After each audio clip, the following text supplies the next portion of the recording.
곽수종의 뉴스 정면 승부 특집. 경제학자 곽박사 3대1로 맞짱 뜨다. 가상화폐 혁신인가 거품인가.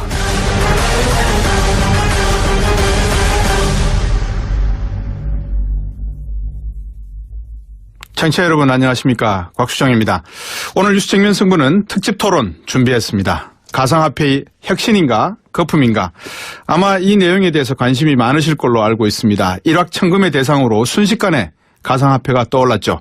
청취자 여러분에게 가상화폐는 어떤 의미를 가지고 있습니까? 여러분 진정으로 가상화폐, 화폐인 것 같습니까? 아니면은 도박인 것 같습니까? 어제 온종일 온라인을 강타한 검색어 총선 때 보자.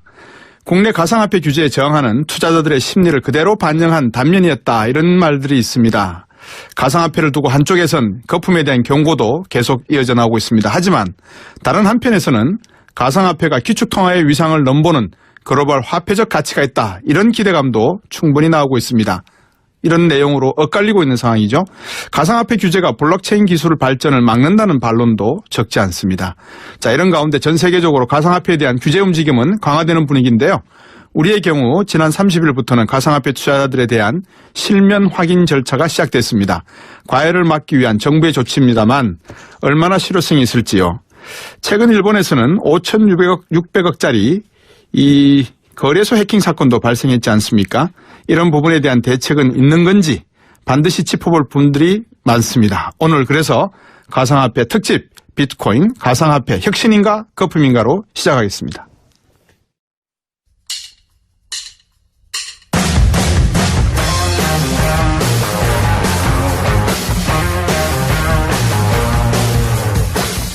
제1부 가상화폐 혁신인가 거품인가. 암호화 코인을 바라보는 두 가지 시선. 4차 산업혁명으로 가는 초기 모델로서 흐름에 발맞춰 도약할 수 있는 새로운 시대의 관문인가. 98년 닷컴 버블 현상처럼 곧 꺼져버릴 거품 시장인가. 투자인가 투기인가. 토론에 함께할 분을 소개합니다. 경제학자 곽수종 교수, 업계 대표 김진화 한국블록체인협회 이사, 학계 대표 박성준 동국대 블록체인 연구센터장, 팩트체커 박병률 경향신문 경제부 기자.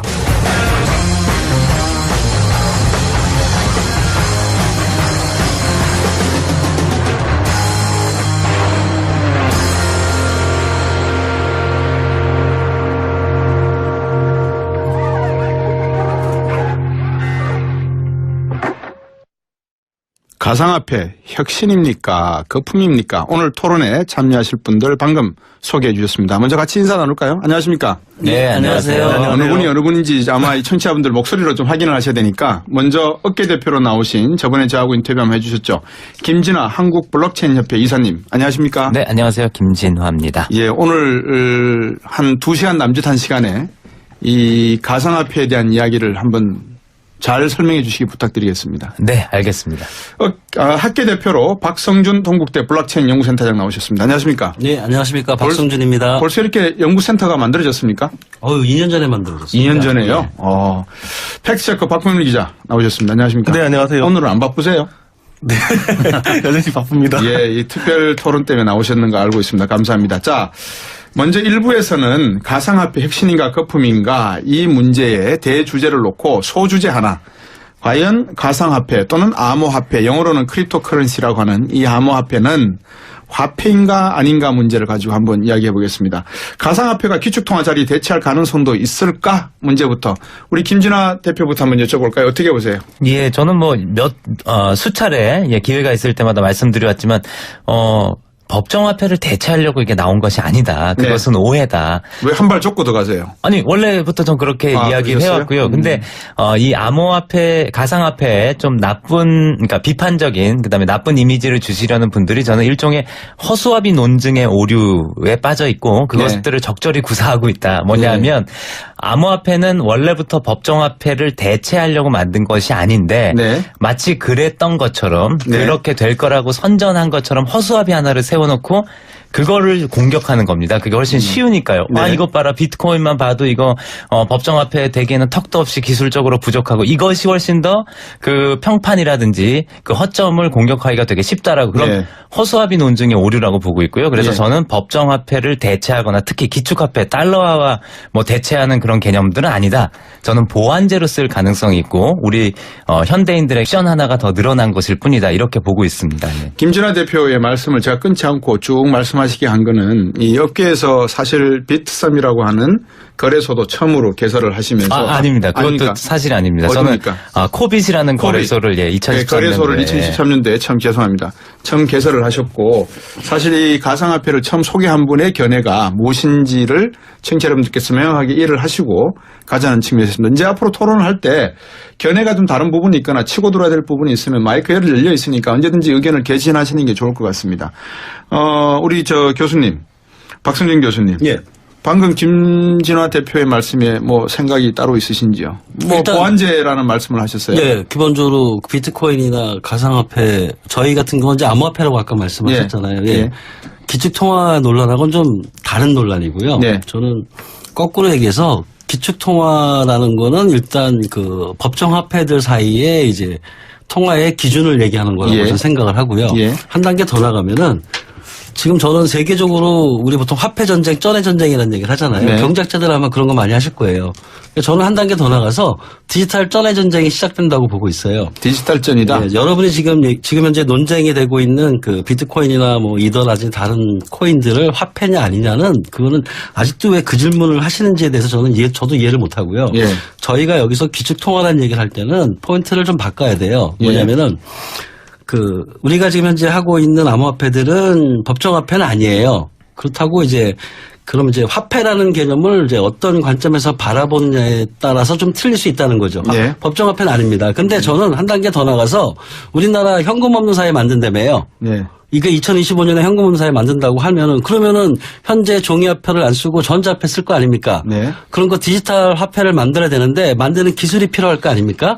저는 그게 현재 우리가 쓰고 있는 블록체인 기반으로 만들어질 거라고 생각을 하고요. 중국이나 일본은 아직 시작을 안 했지만 중국이나 러시아는 디지털 법정화폐를 블록체인 기반의 암호화폐를 만들려고 합니다. 네. 그러니까 제가 기축통화 자리를 대체할 거느냐 당연히 저는 대체한다고 봅니다. 근데 거기서 기축통화를 대체하는 암호화폐는 우리가 현재 쓰고 있는 이런 암호화폐가 아니라 디지털 법정화폐로서의 암호화폐들을 각국이 만들 거고 그 디지털 법정화폐들 간의 기축통화 전쟁이 일어날 거예요. 그렇게 말씀하시면 이게 이제 무한급수적으로 가는 경향이 있어서 제가 말씀을 끊고 네. 우리 박병일 기자의 한번 이야기를 들어볼까 합니다. 네, 기축통화까지 정말 꺼내려고 정리를 하면 해주세요. 기축통화란 무엇이고 법정통화를 지금 자꾸 법정통화, 기축통화, 네. 가상통화 뭐 이런 네, 이야기들이 나오거든요. 네, 일단 뭐 법정통화는 이제 법으로 정해진 예. 통화. 그러니까 우리는 이걸 돈으로 쓰겠다. 예. 그래서 이제 정부가 나라가 강제하는 거죠. 맞습니다. 그래서 예. 정부가 이제 보증을 하고 이제 예. 정부가 책임을 지는 이제 그런 돈으로 보면 될 것 같고요. 이제 기축통화는 이제 그 중에서 전 세계 많은 돈이 있는데 네. 그 중에서 어떻게 보면 가장 이제 기준이 되는. 그렇죠. 네, 그 뼈대가 되는 돈인데 네. 지금 같으면 이제 우리가 달러를 쓰고 있고요. 예. 과거에는 이제 파운드화였죠. 네. 이제 그런 식으로 가는 게 기축통화인데 사실 기축통화까지 가면 논쟁이 너무 커지는 것 같고요. 그렇죠. 근데 다만 기술적인 발전으로 봤었을 때는 이제는 이러한 소위 말하는 디지털 머니의 형식이 예. 그 출현할 시점이 좀 되지는 않았나라는 저는 생각을 좀 합니다. 왜냐하면 최근에 중국을 보면 네. 거기다 이제 우리가 과거에는 현금을 쓰다가 그리고 신용카드를 쓰다가 요즘은 보면 이제 중국은 거의 뭐 페이팔 같은 네. 이런 식으로 이제 결제가 들어가거든요. 그렇다면 이제 그 다음번에 나오는 거는 이제 굳이 형체가 보이지 않는 돈으로 가지 않겠느냐. 이게 우리가 돈을 쓰는 방식, 형식의 차이가 예. 점점 더 우리가 익숙해지고 있기 때문에 예. 그런 차원에서 이런 이제 가상통화가 이제 나오지 않았냐. 예. 그리고 이게 갑자기 나오면 사실 사람들이 생뚱맞아하고 낯설할 수가 있는데 예. 이게 그동안 이제 어떻게 보면 축적이 되었다라는 거죠. 이게 뭐 도토리 같은 그런 이제 가상통화도 있었고 마일리지 개념도 있었고 그렇다면 이제 앞으로는 굳이 종이로도 표현되지 않는. 그러니까 우리가 과거에는 처음에 돈이라고 하면 금화가 있었고요. 금에서 지폐로 바뀌었고 더군다나 이제 또 지폐에서도 이제는 신뢰를 바탕으로 나오는 그런 돈을 쓰고 있었으니까 네. 그렇다면 이제 다음번 차례는 보나마나 전자적인 걸로 가지 않겠느냐라고 생각을 하는 와중에 나왔기 때문에 기술의 흐름으로 봤을 때는 어쩔 수 없이 그렇게 가지 않겠냐. 앞으로 누가 더 이상 그 지폐를 들고 다니겠느냐. 그리고 그 다음에 이제 앞으로 이제 플라스틱 카드도 이제 안 들고 다닌다는 거죠. 예. 지금 신용카드 안에 다 담겼다지만 이제 이것도 쓰지 않고 뭐 삼성페이라고 다 나왔으니까 예. 갈 수밖에 없는 거라고 생각합니다. 근데 왜 이거를 처음부터 크립토 커런시라고 하는 커런시를 붙여서 아까 말씀하신 허수아비를 만들어 놨는데 그 허수아비에다가 이름표를 딱 붙여놨어요. 크립토 커런시. 이거를 해석을 하려고 하니까 암호화폐. 이게 좀 어려우니까 가상화폐. 자, 그러면 화폐라고 하는 것은 우리가 일반적으로 방금 법정통화 다 말씀을 하셨는데 모든 사람들이 차별되지 않고 일반적으로 쓸 수 있는 정부가 강제한 기구나 기관에서 발행한 가치 척도의 기준이 되는 것, 교환 수단으로서의 능력을 가지고 있는 것, 가치를 저장할 수 있는 기능이 있을 것. 근데 앞에서 말씀하신 저 도토리라든지 아니면 인터넷상에서 주어졌던 별, 뭐 이런 별점 있잖아요. 이런 것들은 화폐적 개념이 그런 의미에서는 아니죠. 왜? 특정 세대들만이 향유할 수 있는 기술적 발전에 따른 특정 계층과 세대에 향한 국한된 거잖아요. 이게 무슨 화폐예요? 그러면 화폐라는 말을 바꿔야죠. 다른 말로. 이게 화폐가 아니잖아요. 근데 이게 사실 커런시라는 단어를 우리가 우리말로 바꿀 때 화폐로 바꿨는데 예. 사실 커런시를 또 통화로도 보셨거든요. 그러니까 머니가 아니라는 거죠. 예. 그래서 지금 정부 입장에서는 그 크립토 커런시를 가상 통화라는 또 단어를 씁니다. 예. 그러니까 또 화폐라는 개념과 좀 다른데 뭐 암호화폐, 뭐 가상화폐, 가상통화 다 다르겠습니다. 예. 물론 이제 커런시라는 의미를 왜 붙였냐에 뭐 얘기는 되겠습니다만 예. 또 머니는 아니었기 때문에 예. 방금 또 말씀하셨던 개념에 예. 또 보다 보면 또 약간 헷갈릴 수 있는 그런 부분도 있습니다. 예. 자, 이제 왜 그러냐면 우리 김전하 대표께서 허수아비 그 이런 논쟁의 오류. 논쟁의 네. 오류. 네. 그 말씀을 하셔서 자꾸 이게 화폐다 그러니까 정말 어떤 가치의 기능만이 화폐인 것처럼 인식을 옛날에 우리가 이 제 의견입니다. 경제학을 한 사람으로서 구석기 시대 때 보면 조개 껍질이 화폐였잖아요. 예. 1970년대 80년대 초반 하더라도 얍이라고 하는 섬나라가 있거든요. 여기서 바위에 구멍이 뚫린 게 화폐였단 말입니다. 그렇죠. 거기다 뭐 소유권을 이렇게 온 마을 사람들이 인정해줬죠. 그럼요. 예. 그럼요. 그러니까 화폐라고 하는 개념은 우리가 알고 있는 달러나 원이나 유엔과 같은 우리가 쓰고 있는 개념보다도 보다 보편화되고 넓은 의미거든요. 근데 그거는 인정을 하겠는데 이거를 가상화폐다 암호화폐다고 해버리니까 네. 일반 연세 드신 분들은 이건 뭐야? 젊은이들이 몰려 들어가가지고 이거는 뭐 미래 세대 이야기고 사이버 세계 이야기라서 뭐 모르셔도 됩니다. 뭐 이런 형태의 운용이 되고 있거든요. 그러다 보니까 이게 거품이 낀단 말입니다. 쉽게 안 그렇습니까? 그러니까 이걸 이제 화폐라고 꼭 굳이 그런 오해가 있다면 지금 말씀하신 어떤 인식상의 오류를 이것이 자초하고 있다면 예. 굳이 화폐라고 안 써도 될 것 같고요. 그래서 이 기술 업계에서는 또 토큰 그러니까 증표라고도 토큰이 좋네요. 많이 써서 크립토 토큰이라고도 많이 써서 저는 예. 법무부에서 저번에 장관님께서 가상 증표다라고 했을 때 예. 그래 증표는 괜찮다. 그거는 개념적으로도 맞을 수 있고 근데 크립토 암호를 붙여야 된다. 네. 가상 증표 이러니까 좀 굉장히 뭔가 이상한 것인 양 뭐 이렇게 되고 있는데 예, 박 교수님. 저는 자꾸 쓸데없는 소모적인 논쟁을 하는데 제가 우리 그 경제학자 분한테 물어보고 싶습니다. 예, 예. 수표 쓰죠? 수표 요즘은 안 씁니다만 썼습니다. 예. 수표가 화폐인가요? 수표가 화폐적 개념에 포함이 되죠. 예. 근데 예. 화폐는 아니죠. 화폐이죠. 왜냐하면 예. 화폐의 정의가 M1이 있고 M2가 있고 M3가 예. 있습니다. 예. 그래서 그 M2 말씀드립니다. 개념 안에서 들어갑니다. 예. 수표는 법정화폐는 아니죠. 법정화폐는 예. 아니죠. 근데 우리는 화폐라고 얘기하죠. 그렇죠. 왜 화폐라는 얘기를 할 때 꼭 법정화폐라는 얘기만 써야 되죠? 음. 우리 어음 있죠? 예. 어음이 화폐인가요? 화폐입니다. 그것도. 예, 그것도 화폐잖아요. 예. 우리가 보통 어음이나 수표라는 거를 생각할 때 나라에서는 여러 가지 경제라든지 그 나라의 그 통화량을 조정을 하기 위해서 예. 그냥 디지털 법정화폐라는 게 있는 거예요. 그리고 제가 아는 바로는 디지털 법정화폐 정의가 우리나라에 아주 정확히 내린 건 없어요. 그냥 예. 화폐예요. 예. 그리고 나서 이제 크립토 화폐라고 암호화폐라는 걸 얘기 나오니까 갑자기 이거는 화폐가 아니야. 넘어가시기 전에 제가 질문 드릴 거꾸로 예. 저한테 질문을 하셨으니까 제가 예, 질문을 하십시오. 거꾸로 드릴게요. 예, 예. 그러면 어음이나 수표는 예. 누가 보증을 하지 않습니까? 예, 맞습니다. 이 가상화폐는 누가 보증을 합니까? 예. 누가 보증을 하지요? 네트워크가 보증합니다. 네트워크가 보증되죠. 예, 가상화폐를 쓰는 네트워크를 사람들이- 신뢰할 수 있습니까? 예. 신뢰할 수 있는데 해킹을 당해서 5,600억을 해킹당하고 하는 겁니까? 예, 그건 또 다른 문제입니다. 다른 문제입니까? 예, 자꾸 이 해킹도 제가 암호학 박사입니다. 제가 해킹도 굉장히 편하게 말씀하시는데 요렇게 해놔야지. 아이 그럼요. 요렇게 해놔야지만 저희들이 2부, 3부를 또 뜨겁게 달굴 수 있으니까. 일단 제가 마무리 짓는 거는 예. 화폐냐 아니냐의 논쟁은 필요 없는 거예요. 왜 자꾸 이걸 화폐냐 아니냐를 따지시냐는 그런 제가 볼 때 정부가 호도하는 거예요. 예. 예를 들어서 비트코인은 사실 화폐가 목적이었어요. 그리고 아까 기술적인 발전에서 카드라든지 도토리를 말씀하시는데 네. 맞습니다. 근데 비트코인이 나온 배경은 단순한 가상화폐 개념이 아니에요. 비트코인의 본질은 그동안 중앙에서 그 화폐에 대한 발행권을 독점했던 그 체제를 그 체제의 반기를 들어서 그냥 P2P로서 우리끼리 화폐를 한번 만들어서 좀 더 안정한 화폐를 만들자는 겁니다. 그래서 비트코인의 목표가 맞아요. 디지털 법정화폐 대행되는 화폐를 만들고 싶었던 거예요. 그래서 비트코인은 캐시를 추구하는 거면 단지 이게 초기라 좀 더 많은 기술적인 축적이 안 된 상태에서 만든 거기 때문에 단지 P2P로서 돌아가는 화폐라는 걸 보여준 거지 여러 가지 문제점이 있는 실패한 화폐입니다. 알겠습니다. 네, 저도 한마디 아니, 요 네. 시간이 1부는 여기서 마감을 해야 돼서 그 2부로 돌아올 건데요. 비트코인의 그 빛이 영어 다른 발음으로는 물리치다. 격파하다는 뜻이 있어요. 네. 정부를 물리치기 위해서 만든 어원과 비슷하네요. 네, 광고 듣고 맞습니다. 와서 잠시 이어가겠습니다.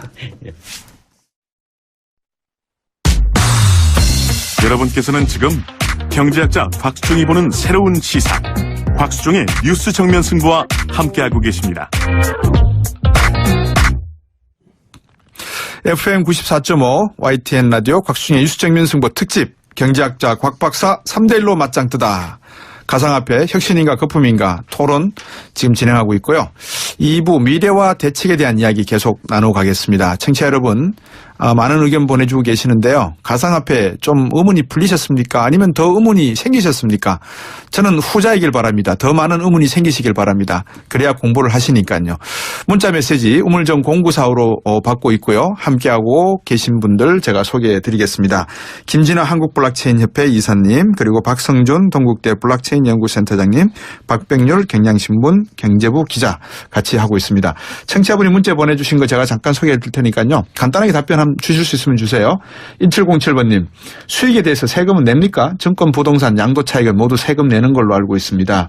6976번님, 아무리 들어도 이건 재테크로 안 보입니다. 안정성 보장이 전혀 안 되는 거 아닙니까? 미래 기술 발전을 위해 사용한다면 찬성이나 투자 또는 투기 목적의 장이 되는 것은 불안합니다 하셨고요. 4486번님, 책임지지도 않으면서 안 좋은 면만 보고 제재만으로 예고가만 나는 것 같습니다. 올바른 투자에 대한 교육과 방법을 안내해 주면 바람직하다고 생각이 됩니다. 0871번님, 가상화폐 가장 큰 문제는 정체불명의 사설에서 만들어졌다는 거 아닙니까? 세계 제일 부자가 어느 가상화폐 만든 사람이라는 말이 돌 정도로 이분은 조금 내용을 정확하게 알고 계시지는 않은 것 같아요. 6432번님, 대통령께서 직접 공부하면 어떨까요? 라고도 보내주셨습니다. 청취자 여러분들께서 많은 관심 갖고 있는 거 아니까요. 여러분께서 보내주시면 이 세 분 전문가 저를 포함해서 네 사람이 여러분들 질문이 있으면 답을 해드리겠습니다. 먼저 우리 김진아 대표 이사님. 네. 세금 왜 안 내요? 아까 말씀해 주신 것과 다르게 증권에 대해서도 사실은 대주주 외에는 우리나라는 양도 차익, 즉 자본이득 제도가 없습니다. 거래할 때 세금 안 냅니다. 예. 거래세를 내죠 거래세를 대신에. 내죠. 예. 그래서 소득에 대해서. 저는 소득이 있는 곳에 과세가 있어야 된다는 입장을 예전부터 천명하면서 이것의 과세 체계를 만들기 위해서라도 정부가 이걸 도박이나 사기로 규정할 게 아니라 네. 빨리 규율을 해야 된다. 예, 그렇게 말씀드렸고요. 실제 제가 기재부나 국세청이랑 회의도 몇 번 했는데요. 네. 이걸 먼저 이 행위에 대해서 중장기적인 규제책이 나와야지만 과세도 할 수 있습니다. 네. 특히나 우리 소득세법 개정을 해야 되지 않습니까? 네. 예, 그래서 국회가 그런 것들을 차근차근 할 수 있는 그런 환경이 먼저 만들어져야 될 것 같습니다. 저들이 50분까지 토론을 하고 1분씩 제가 시간을 드릴 거거든요. 결론을 지으실. 그러니까 50분까지 저희들이 토론을 마치면 될 것 같아요. 한번 보시고요. 뭐 더 길어져도 괜찮습니다만은 우리 박성준 팀장님, 센터장님 뭐 하실 말씀이 있으십니까? 방금 청취자분들 말씀. 청취자분님 말씀하신 과세 문제는 조금 반드시 해야 되고요. 네. 저도 소득 있는 곳에는 과세가 있다고 얘기를 하고요. 네. 가상 화폐에 대한 이제 수익이 생겼을 때 전 세계적으로 규제하는 세 가지 원칙이 있습니다. 우리나라뿐만이 아니라 그게 첫 번째가 뭐냐면은 이제 신원 확인이라서 고객 확인 제도라는 게 있어요. 네. 그건 어떤 자본시장이든 다 있습니다. 두 번째 또 이제 AML이라고 이제 자금 세탁 방지라는 제도가 있습니다. 그것도 또 해야 돼요. 그리고 마지막으로 소득 있는 곳에 과세 있다. 이 세 가지 원칙이 세계 모든 나라가 이제 가상화폐를 규제하는 기본 3원칙이 있습니다. 그래서 우리나라 우리나라는 지금까지 이걸 안 하신 거예요. 왜 안 하셨느냐? 그 세 가지 원칙을 하려면 세계 각국이 규제를 다 합니다. 규제를 반대하는 건 아니고 규제를 다 해야 되는데 그 규제를 하기 전에 먼저 활성화를 먼저 하는 거예요. 활성화를 하고 그다음에 그 활성화의 부작용을 하기 위해서 규제를 하시는 거죠. 근데 우리나라는 그 전제 조건이 없는 거죠. 그래서 자꾸 이거를 제도권으로 안 가져올려다 보니까 과세를 하려면 뭔가 또 법적 근거라든지 여러 가지가 있어야 되잖아요. 근데 그러려면 뭔가 시장에다가 이게 정부가 인정하는가 보다는 또 시그널을 오도할 수가 있잖아요. 그래서 제가 볼 때 우리 정부는 지금 현재 과세를 할 수도 있고 과세를 해야 되고 AML도 해야 되고 고객 확인 제도도 해야 되는데 그걸 안 하고 방치한 거예요. 지금 김진아 대표님 말씀하셨지만 저도 2년 전부터 정부에다가 빨리 고객 확인 제도 자금 세탁 방지 과세하라고 끊임없이 제안을 드렸던 거예요. 그래서 저희가 과세를 안 내는 게 세금을 안 내는 게 안 내고 싶은 게 아니라 세금을 낼 수 있는 제도가 없는 거예요. 예. 박병일 기자. 네. 왜 정부가 이렇게 말씀하시는 걸 들어보니까 네. 경제학자로서 네. 시스템이 만들어지고 제도를 가지고서 돌아가는 방법이 늦을 수가 있어요. 경쟁이 막 네. 붙을 때는. 네. 먼저 하라 그래놓고 네. 하나씩 막을 수가 있습니다. 어찌됐건 정부가 이 문제를 바라보는 입장에서 이렇게 투기적 시장이 될 가능성이 있다라고 짐작이 가는 부분이 0.1%라도 있으면 거래소 이렇게 하라고 하면 안 되잖아요. 왜 거래소를 열어가지고 거래하도록 통신법을 만들어줘가지고 허가를 해줬습니까? 근데 이게 지금 뭔지 정부 내에서도 판단이 안 되는 겁니다. 아까 말씀한 것처럼 도박이고 불법적이다 하면 아예 없애야 되죠. 우리가 하우스를 주면서 그 하우스에서 예를 들면 화투를 치는 분들한테 세금을 거둘 수는 없잖아요. 세금을 걷는다라는 것은 인정을 하겠다는 거니까 이게 분명히 도박이고 사기고 처음에 우리 생각할 때 법무부에서는 이거는 뭐 예전에 바다 이야기 이상도 아니다. 이하도 아니다 생각을 했는데 또 다른 측면에서 보면 그렇게까지 또 생각할 필요가 있느냐. 아까 말씀하신 것처럼 뭐 미래에 또 어떻게 된다고 하니까 그러면 또 인정을 해야 되지 않느냐. 그러면 방금 말씀하신 것처럼 그럼 그 과정에서 과세는 이러다 보니까 또 모순이 생기죠. 과세를 한다는 것을 인정한다는 게 되니까 그렇죠. 이게 자기 모순 사이에서 지금 결정을 못 내리는 겁니다. 8249번님, 김어준 뉴스공장에서 유시민 작가께서 왜 남의 방송 이야기를 유시민 작가께서 고갈되면 다 망하는 사기다. 고갈된다는 건 무슨 말씀인가 했는데 유시민 작가가 잘못 알고 있는 것도 있어요. 고갈되지도 않을 뿐더러 더 많은 것이 나타나서 오히려 더 종류가 많아져서 값이 확 떨어져 버릴 수도 있는 거죠. 그 문제가 더 코인 또 계속 나오죠. 다른 그 코인들이. 비트코인에 대해서만 말해도 팩트가 그게 틀린 건데요. 그러니까 그분이 말씀하셨던 게 이제 마이닝 같은 거, 채굴 같은 것들이 2,100만 개로 한정돼 있으니까. 한정돼 있으니까 이제 안 될 거다라고 했는데 그건 다 틀립니다. 수수료 때문에도 계속 채굴은 일어날 수가 있는 것이고요. 우리가 예단할 문제는 아니고요. 많은 책들을 좀 읽어보시면 방금 제가 한번 힌트를 드렸어요. 이게 비트코인이 오히려 더 많아져서 분리를 하고 주식 액면 분할식으로 여러 가지 형태로 분할이 일어나게 되면 이게 너무 가치가 없어질 버릴 수 있는 거죠. 이제 그런 점 뭐 소프트 포크나 하드 포크 이야기도 나오는데 그 질문이 하나 있고요. 방금 질문 주셨고 8328번님 박사님들 머리 너무 쓰지 말고 열심히 일해서 먹고 삽시다. 한 표 저도. 자 3354번님 비트코인도 포린 익스체인지 마진처럼 외환거래 마진처럼 폐쇄적으로 가는 것 같습니다. 금융시장이 퇴행하는 것 같아서 안타깝습니다 했고요. 5505번님 주식 가격의 거품은 기업의 실제 가치와 지나치게 차이가 드러날 때 거품이 꺼지는데 가상화폐 경우는 그것이 실제 가치의 기준이 뭡니까? 다만 무작정 오를 거란 기대감에 베팅하는 도박 아닙니까? 그것이 화폐라면 어떻게 폭등폭락을 할 수 있습니까? 하셨고요.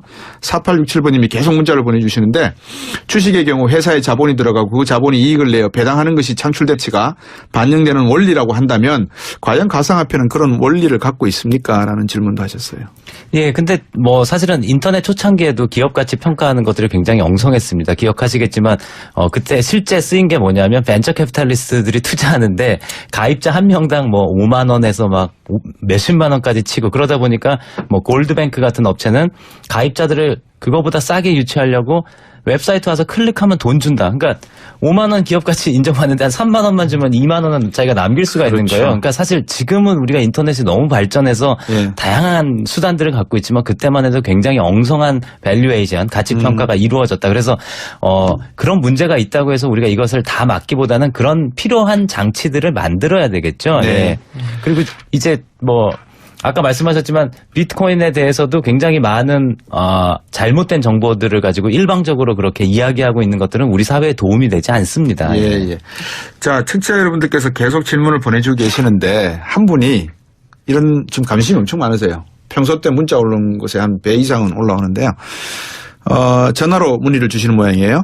비트코인은 한 코인을 수만 개로 쪼개서 살 수 있게 하는데 이게 투기 아닙니까? 그래서 1비트코인을 0.1비트코인으로 자르고 또 막 이렇게 자를 수 있지 않습니까? 그죠?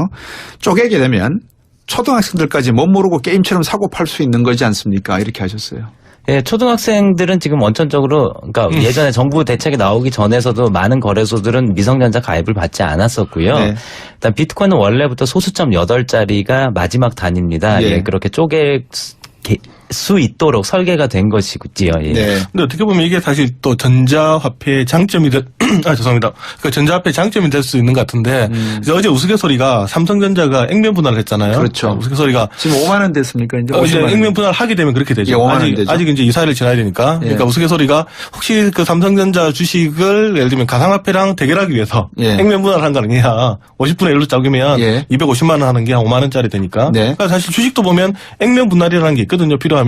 그러니까 이게 다만 이제 주식이라는 거는 이제 과거에 우리 한 주로 이루어졌던 전통적인 방식이니까 쪼갤 수가 없는 거지만 이게 또 전자화폐라는 그런 개념에서 기술적인 특징으로 봐야지 이거를 이제 투기를 위해서 그렇게 도입됐다라고 보기 좀 어려울 것 같습니다. 자, 이제 청취자분이 그 교수님 말씀 주시기 전에 제가 아까 그 청취자분 말씀하신 내용에 좀 덧붙이면 제가 전공을 금융을 했기 때문에 주식 거래나 선물 거래 이런 뭐 또 옵션 거래나 스왑 거래 이런 모든 스왑 거래는 국제적으로 거래의 표준을 만들어 놨습니다. 예를 들어서 한 단위 주문을 낼 때 이 단위는 뭐 콩자루 500자루를 기본 거래 단위로 한다. 든지 그러니까 표준화가 되어 있는 거죠. 그래서 주식도 우리가 한 주씩 거래를 한다. 그래서 주가 단위가 액면가가 500원이다. 이렇게 다 표준화가 되어 있지 않습니까? 그러면 비트코인도 0.1 비트코인을 거래 단위로 하겠다. 거래 시간은 아침 9시부터 10시까지 하겠다. 아니면 24시간 하면은 변동폭은 6% 이내에서 플러스 마이너스 6% 이내에서 움직이도록 규제하겠다. 그거를 넘어가면 이거는 사이드카를 발동해서 여러 가지 형태의 규제가 표준화가 제도가 만들어져야 되지 않습니까? 그게 지금 없는 상태지 않습니까? 문제는 그거를 원치 않는다는 거 아닙니까? 그런 것들을 원치 않는 건 아니고요. 크리스틴 라가르드 IMF 총재께서 말씀하신 네. 그런 각국이 준비해야 된다는 것에 그런 내용이 들어가 있을 거고요. 예컨대 일본처럼 각국이 이것을 법률로 규제하게 되면 협의를 통해서 거래소들이 그런 것들을 공통적으로 할 수 있는 겁니다. 그리고 네. 우리 한국에서만 할 수 있는 건 처음 말씀하셨던 10,000원 이상으로 단위로만 거래할 수 있다. 이런 것들은 지금도 충분히 가능하고요. 그러려면 아까 과세 체계처럼 이것에 대한 체계적인 규율이 먼저 선행되어야 그러니까요. 되겠죠. 왜 이런 예. 거 만들어 놓지도 않고 거래를 허용했냐는 거예요. 저는. 그것은 뭐 자연 발생적으로 사실은 모든 신기술이 그렇습니다. 근데 그렇게 처음에는 그렇게 작은 규모로 됐을 때 규제를 시작했으면 예. 아무 문제 없이 넘어갈 수 있었던 지금 이런 건데. 문제는 아니었을 거 아니에요. 그죠? 예, 그러니까 처음 몇 년간이 이렇게 큰 규모가 아니었고요. 저희가 굉장히 몰랐죠. 소수가. 네. 네. 지금 조금 그 비트코인을 쪼갠다는 거에 오해를 하시는데요. 예, 예. 우리 주식 거래할 때 주식의 기본 단위가 한 주지 않습니까? 예. 아까 삼성전자 한 주가 너무 많아져가지고 이제 액면 분할하면 또 기준이 바뀌는 것처럼 예. 비트코인의 단위는 비트코인이 아니고요. 사토시라는 단위예요. 예. 그게 10의 8승이라기 때문에 예. 원 비트코인이 1억 사토시입니다. 예. 그래서 그 비트코인의 거래 단위가 있어요. 그게 네. 사토시라는 예. 쪼개는 게 아니고 원래부터 원래 그렇게 돼 그랬었죠. 있고요. 예, 그래서 예, 예. 말씀하신 그 단위가 있고요. 거래도 뭐냐면은 제가 이제 계속 말씀드리는 게 그거예요.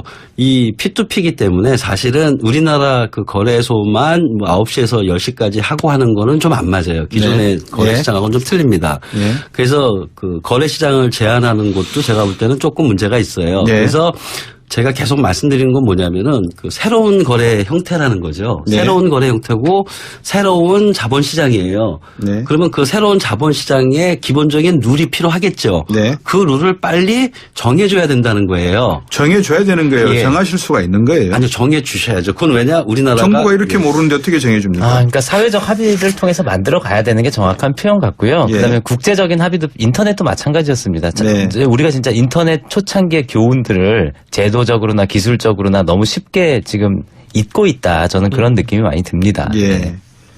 제가 지금 bitwisdom.com을 들어가서 이 미국의 비트코인 거래되는 내용을 보려고 하고 있는데 다 달라요. 국가마다. 그러니까 거래되는 단위나 표준화가 지금 다 다른 상태거든요. 아까 사토시라는 단위를 쓰셨는데 여기도 지금 제가 들어가 보니까 사토시 단위가 아니고 비트로 이렇게 거래가 되고 네네네. 있는데. 거래소들의 기본 예. 단위는 비트코인 그러니까요. 맞고요. 예. 예. 근데 비트코인 자체의 최소 단위는 사토시가 사토시인데. 맞습니다. 예. 그러니까 이제 그렇게 되면 사토시에서 더 분할하려면 룰을 바꿔야 되는데 삼성전자 액면 분할하는 것보다 훨씬 결정이 어렵습니다. 룰 바꾸기가 되게 힘듭니다. 청취자분들은 혼란을 안 드리기 위해서 제가 사토시라는 걸 빼버리고요. 네. 이게 이제 거래되는 단위가 비트로 단위가 거래가 되니까 거래 결제 단위를 비트로 하는 거래의 이런 규제, 국제 간의 규제, 미국의 SEC와 증권거래소와 한국의 증권거래소, 일본의 증권거래소가 한번 모여서 이야기를 하거나 정부 관료들이 모여서 이야기를 해서 국제 규정을 만들어야 네, 뭐 된다라는 이번에 게 G20 그걸, 같은 네. 데서도 그런 지금 것들 하자고 뭐 하는 거잖아요. 예. 네, 우리 정부에서도 제안을 했죠. G10에서. 네. 근데 박성준 센터장님 그렇게 되면 정부가 또 개념하는 거 아닙니까?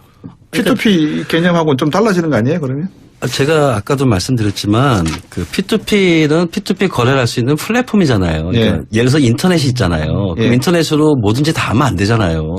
인터넷 가지고 마약 거래하면 우리나라에서 잡지 않습니까? 그건 네. 뭐냐면은 어떤 기술이든 간에 그 기술을 이용해서 할 수 있는 거는 뭐든지 다 할 수가 있겠죠. 하지만 국가라든지 사회의 룰이나 가치를 지켜야 되잖아요. 네. 그래서 그 가치를 지키는 기본적인 룰은 필요한 겁니다. 네, 그러니까 예. 더 간단하게 얘기하면요. 그러니까 비트코인을 주고받는 사인들끼리, 그다음 이더리움을 주고받는 것들은 정부에서도 규율할 생각은 없습니다. 근데 문제는 뭐냐면 왜 규율이 필요하냐면 암호화폐와 법정화폐를 주고받기 때문입니다. 그래서 그러니까. 법정화폐가 개입되는 부분은 저는 정부가 나서서 규율해야 하고 국제적인 어떤 공조라든지 표준 거래 시스템, 각국의 법정화폐와 암호화폐를 거래할 때 이런 것들은 충분히 도출해낼 수 있는 문제라고 봅니다. 그걸 위해서라도 예. 각국에서 규율이 먼저 선행돼야 된다 이렇게 봅니다.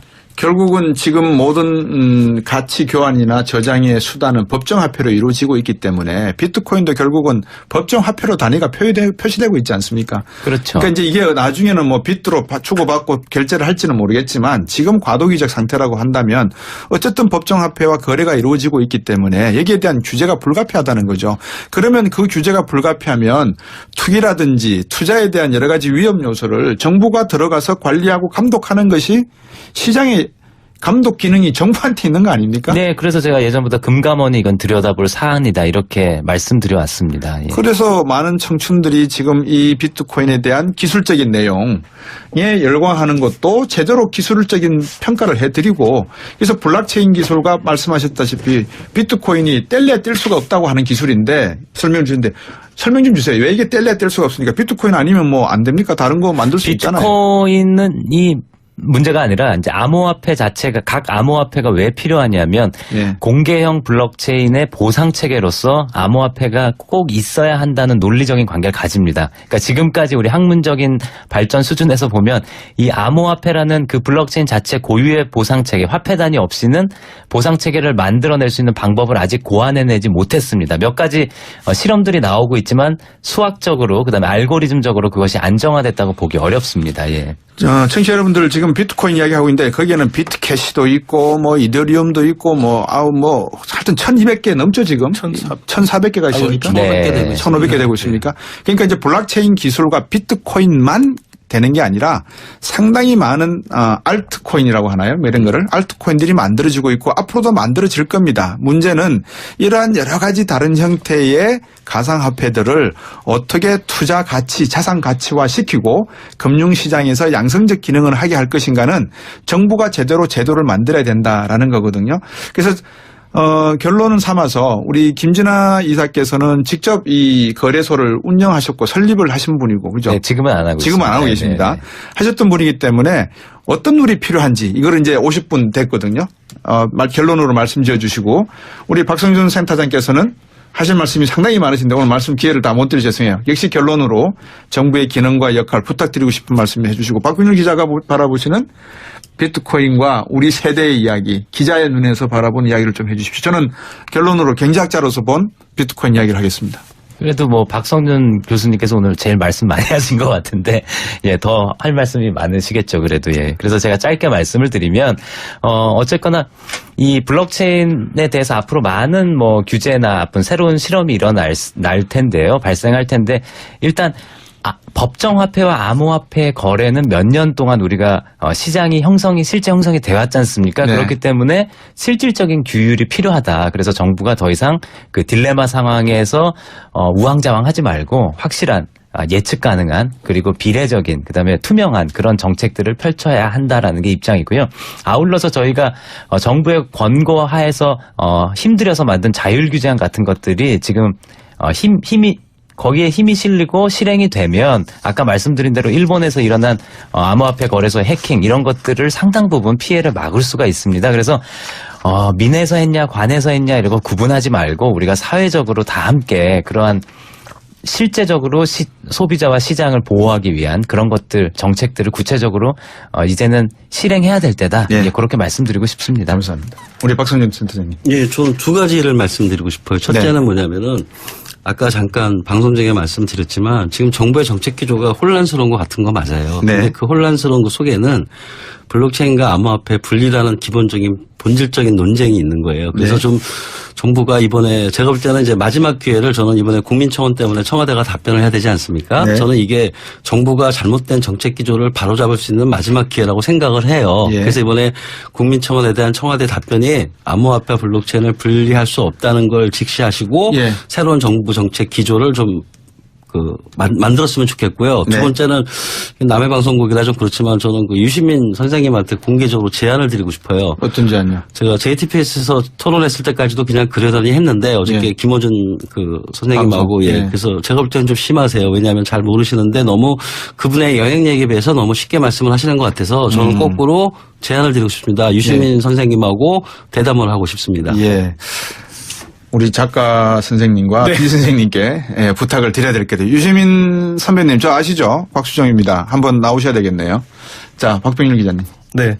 저 사실 이 논쟁을 보면서 되게 좀 두렵다라는 생각을 많이 했습니다. 예. 기본적으로 기술이 깔려있는 문제고 예. 우리가 기술을 예측하기가 대단히 힘들거든요. 예. 지나보면 왜 그것을 몰랐을까. 그게 심지어 아무리 그 저명인사라 하더라도 항상 예측하는 게 맞지 않기 때문에 이게 어떻게 진화할지 앞으로 어느 방향을 갈지 모르는 상황이다. 네. 그런 전제하에서라면 예. 역시 결국 결론은 연착륙으로 가야 되지 않느냐. 예. 그게 맞는 과세 방안도 좀 설정을 하고 예. 그러면서 이런 과도하게 투기가 되어가지고 역작용이 나는 부분만 일단 정부가 좀 관리를 해주면 네. 그게 맞지 않나. 그게 그리고 지금 정부가 얘기하는 뭐 4차 산업혁명을 앞두고 예. 뭐 네거티브 규제를 가겠다고 하는데 그런 얘기를 하면서 또 이것만 또 포지티브 규제를 갈 수도 없는 문제고요. 예. 그러니까 좀 큰 틀에서 좀 같이 봐줬으면 좋겠다는 생각입니다. 제가 두 가지 질문을 간단하게 주겠습니다. 예, 아니요만 짧게 대답해 주시고 전문가시니까. 1번, 가상화폐는 화폐다. 김진아 이사님. 법정화폐가 아니지 화폐일 수도 있고. 박성준 센터장님. 네. 똑같습니다. 박병일 기자님. 저는 아까 설명했는데 주식과 비슷한 존재다. 주식과 비롯존재다. 두 번째, 정부가 반드시 이 시장에 관리 감독해야 한다. 앞으로도. 전체 시장이 아니라 법정화폐와 관련된 거래 관련된 부분은 반드시 해야 됩니다. 아니, 박성준 저는 정부가 관여해야 된다고 생각합니다. 모든 시장에서 가상화폐 시장과 법정화폐 시장과 관련되지 않은 부분 시장 따로따로 독립적으로. 아닙니다. 저는 정부의 역할이 그거지 않습니까? 시장의 건전성과 공정성을 확보해줘야 되는데 예. 관여하셔야죠. 박병일 기자님. 네, 뭐 전체적인 통제는 안 되지만 예. 불법적인 부분에 대해서는 정부가 들어오는 게 맞다고 봅니다. 우리가 예. 부동산 투기랑 부동산 사기는 다르잖아요. 예. 사기는 무조건 잡아야 되니까. 저는 이렇게 결론을 내고 싶습니다. 시장 이기려 하지 마십시오. 시장에 덤벼들다가 큰일 납니다. 실력이 안 되면 적어도 도와는 주시기 바라겠습니다. 도와주시려면 공부해야 될 것 같습니다. 오늘 세 분 말씀 잘 들었습니다. 김진아 한국블록체인협회 이사님 고맙습니다. 네, 감사합니다. 그리고 박성준 동국대 블록체인 연구센터님 시간 충분치 않지만 좋은 말씀 많이 들었습니다. 예, 고맙습니다. 시간이 짧네요. 감사합니다. 예. 박병일 기자님 늘 고맙습니다. 네, 감사합니다. 예, 여기까지 토론 마치겠습니다. YTN 뉴스 FM 뉴스 정면 승부 오늘 특집 토론 어떻게 들으셨습니까? 새로운 기술에 대한 사회적 합의를 위한 여러 의견의 충돌과 건전한 토론이 앞으로도 우리 사회에 계속되기를 바랍니다. 경제학자 곽 박사 3대1로 맞짱 뜨다 가상화폐 혁신인가 거품인가 특집 토론으로 보내드린 정면 승부는 여기서 인사드리겠습니다. 오늘 진행자이자 패널로 참여했던 곽수영이었고요. 함께해 주신 여러분 고맙습니다.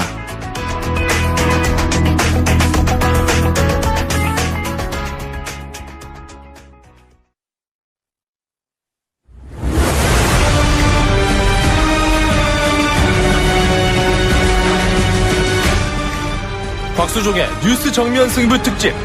경제학자 곽 박사 3대1로 맞짱 뜨다. 가상화폐 혁신인가 거품인가.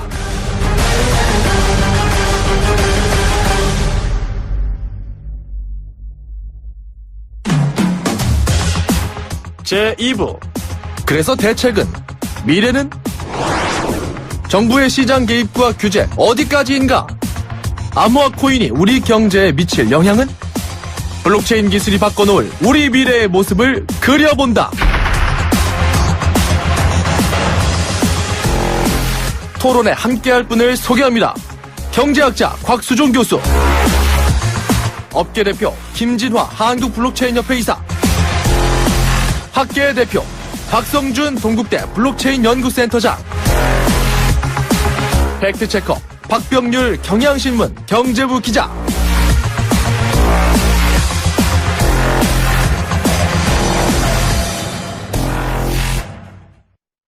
일부에 이어서 2부 토론 이어가도록 하겠습니다. 청취자 여러분들께서 많은 관심을 가지고 계신 것 같습니다. 조금 소개해 드리자면요. 6600번님, 가상화폐가 일반적으로 쓰인다면 왜 가격이 그렇게 비싼지요? 일반 화폐하고 똑같아야 되지 않나요? 8328번님, 그거 투자해서 다 날리면 누가 책임집니까? 0484번님, 네트워크가 책임진다고요? 그럼 네트워크만 움직이면 되겠네요. 비트코인 팔고 이더리움 받고 왜 실물화폐로 넘어와서 생목숨들을 잡고 있는지요?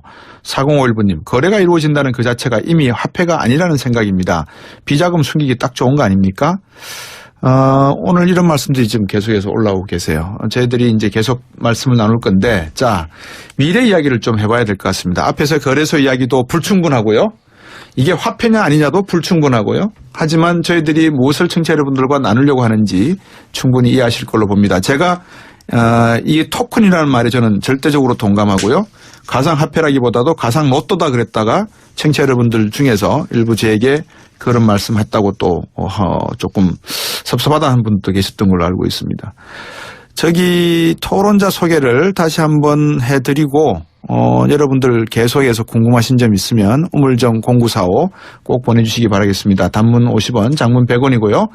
김진아 한국블록체인협회 이사, 그리고 박성준 동국대 블록체인 연구센터장님, 박병률 경향신문 경제기부 기자 계속 남아 계십니다.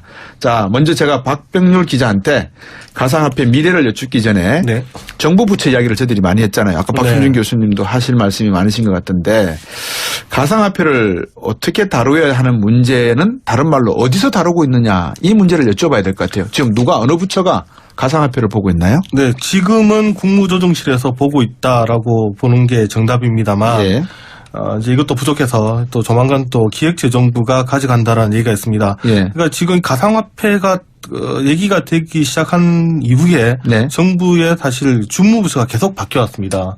처음에는 금융위원회, 그다음에 금융감독원 같은 예. 금융당국에서 주로 들여다봤고요. 예. 그러다가 이제 법무부가 들여다봤습니다. 근데 예. 법무부가 뭐 가상화폐 그래서 폐쇄 이러니까 나오다 보니까 예.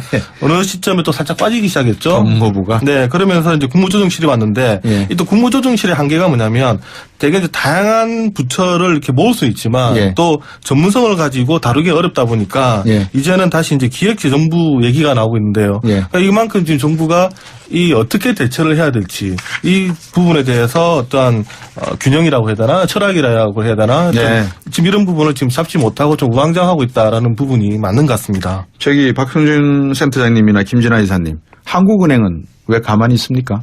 한국은행은 2013년부터 이 비트코인이나 암호화폐 쪽 연구를 많이 해왔었고요. 네.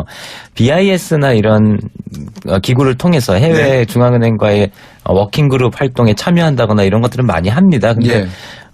다른 나라 중앙은행들처럼 이 기술에 적극적으로 나서지 못하는 건 아무래도 정부 내 분위기, 네. 예, 이런 것들이 상당히 좀 영향을 준 것 같고요. 예, 그래서 우리가 투기라는 현상적인 문제와 이 기술을 발전시키는 것은 약간 좀 구분해서 봐야 하지 않겠느냐. 그래서 예. 할 일은 하면서 또 예. 투기는 잡으면서 어쨌든 미래를 준비해 나가는 균형감 있는 태도가 개인이나 뭐 국가기관이나 회사나 다 필요하지 않을까 봅니다. 투기 말씀을 하셔서 박성준 센터장님, 최종구 금융위원장이 지난 30일에 가상화폐는 우리가 흔히 사용하는 화폐라 볼 수 없지만 투기적 양상은 맞겠다.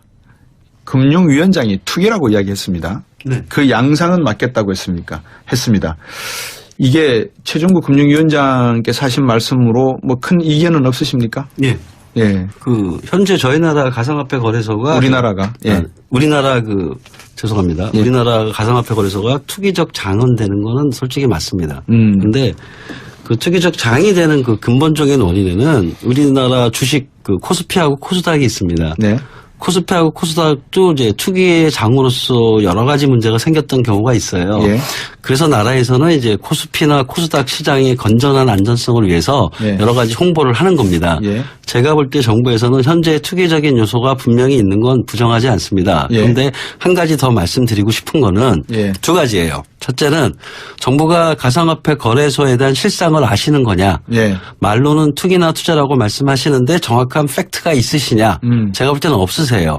정부가 정부 대책을 이런 걸 발표하실 때 보면은 전부 카더라세요. 예. 투기적 양상이 있다. 예. 투기다. 근데 왜 투기인지에 대한 설명은 안 하세요.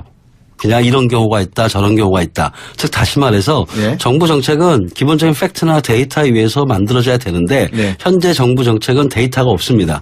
제가 아무리 뒤져봐도 예. 현재 그 가상화폐 거래소의 투기가 어떤 형태가 되는지 예. 실제 투자자가 얼마인지 투기자가 얼마인지에 대한 정확한 팩트 데이터가 없이 그냥 말로만 하시는 게 첫째는 문제고요. 네. 그거는 그만큼 여지껏 방치하셨다는 얘기예요. 이제 거래 실명제 하시면서 이제 조금 데이터를 얻으시려고 하는 게 있고요. 또 예. 하나가 뭐냐면은 투기적 요소가 있다는 거는 일반인들이 사실은 여러 시중에서 떠도는 어떤 정보에 대한 왜곡 현상 여러 가지 때문에 정확한 정보를 얻을 수 있는 채널이 없으세요. 네. 그래서 비트코인이나 뭐 이더나 가상화폐에 투자하게 되면은 이런 위험성이 있고 이런 문제점이 있다는 거에 대한 예. 어떤 그러한 정보를 얻는 채널이 사실은 없습니다. 예. 그거를 이제 가상화폐 거래소라든지 학계라든지 정부에서 사실은 빨리 우리가 홍보를 하고 교육을 어떻게 보면 약간의 교육도 필요합니다. 그래서 이 주식 코스피나 코스닥처럼 어떤 가상화폐 거래소에 대한 시장의 안전성을 위해서 여러 가지 홍보도 필요하다는 거예요. 그런데 그거를 정부가 계속 안 하고 계속 정부가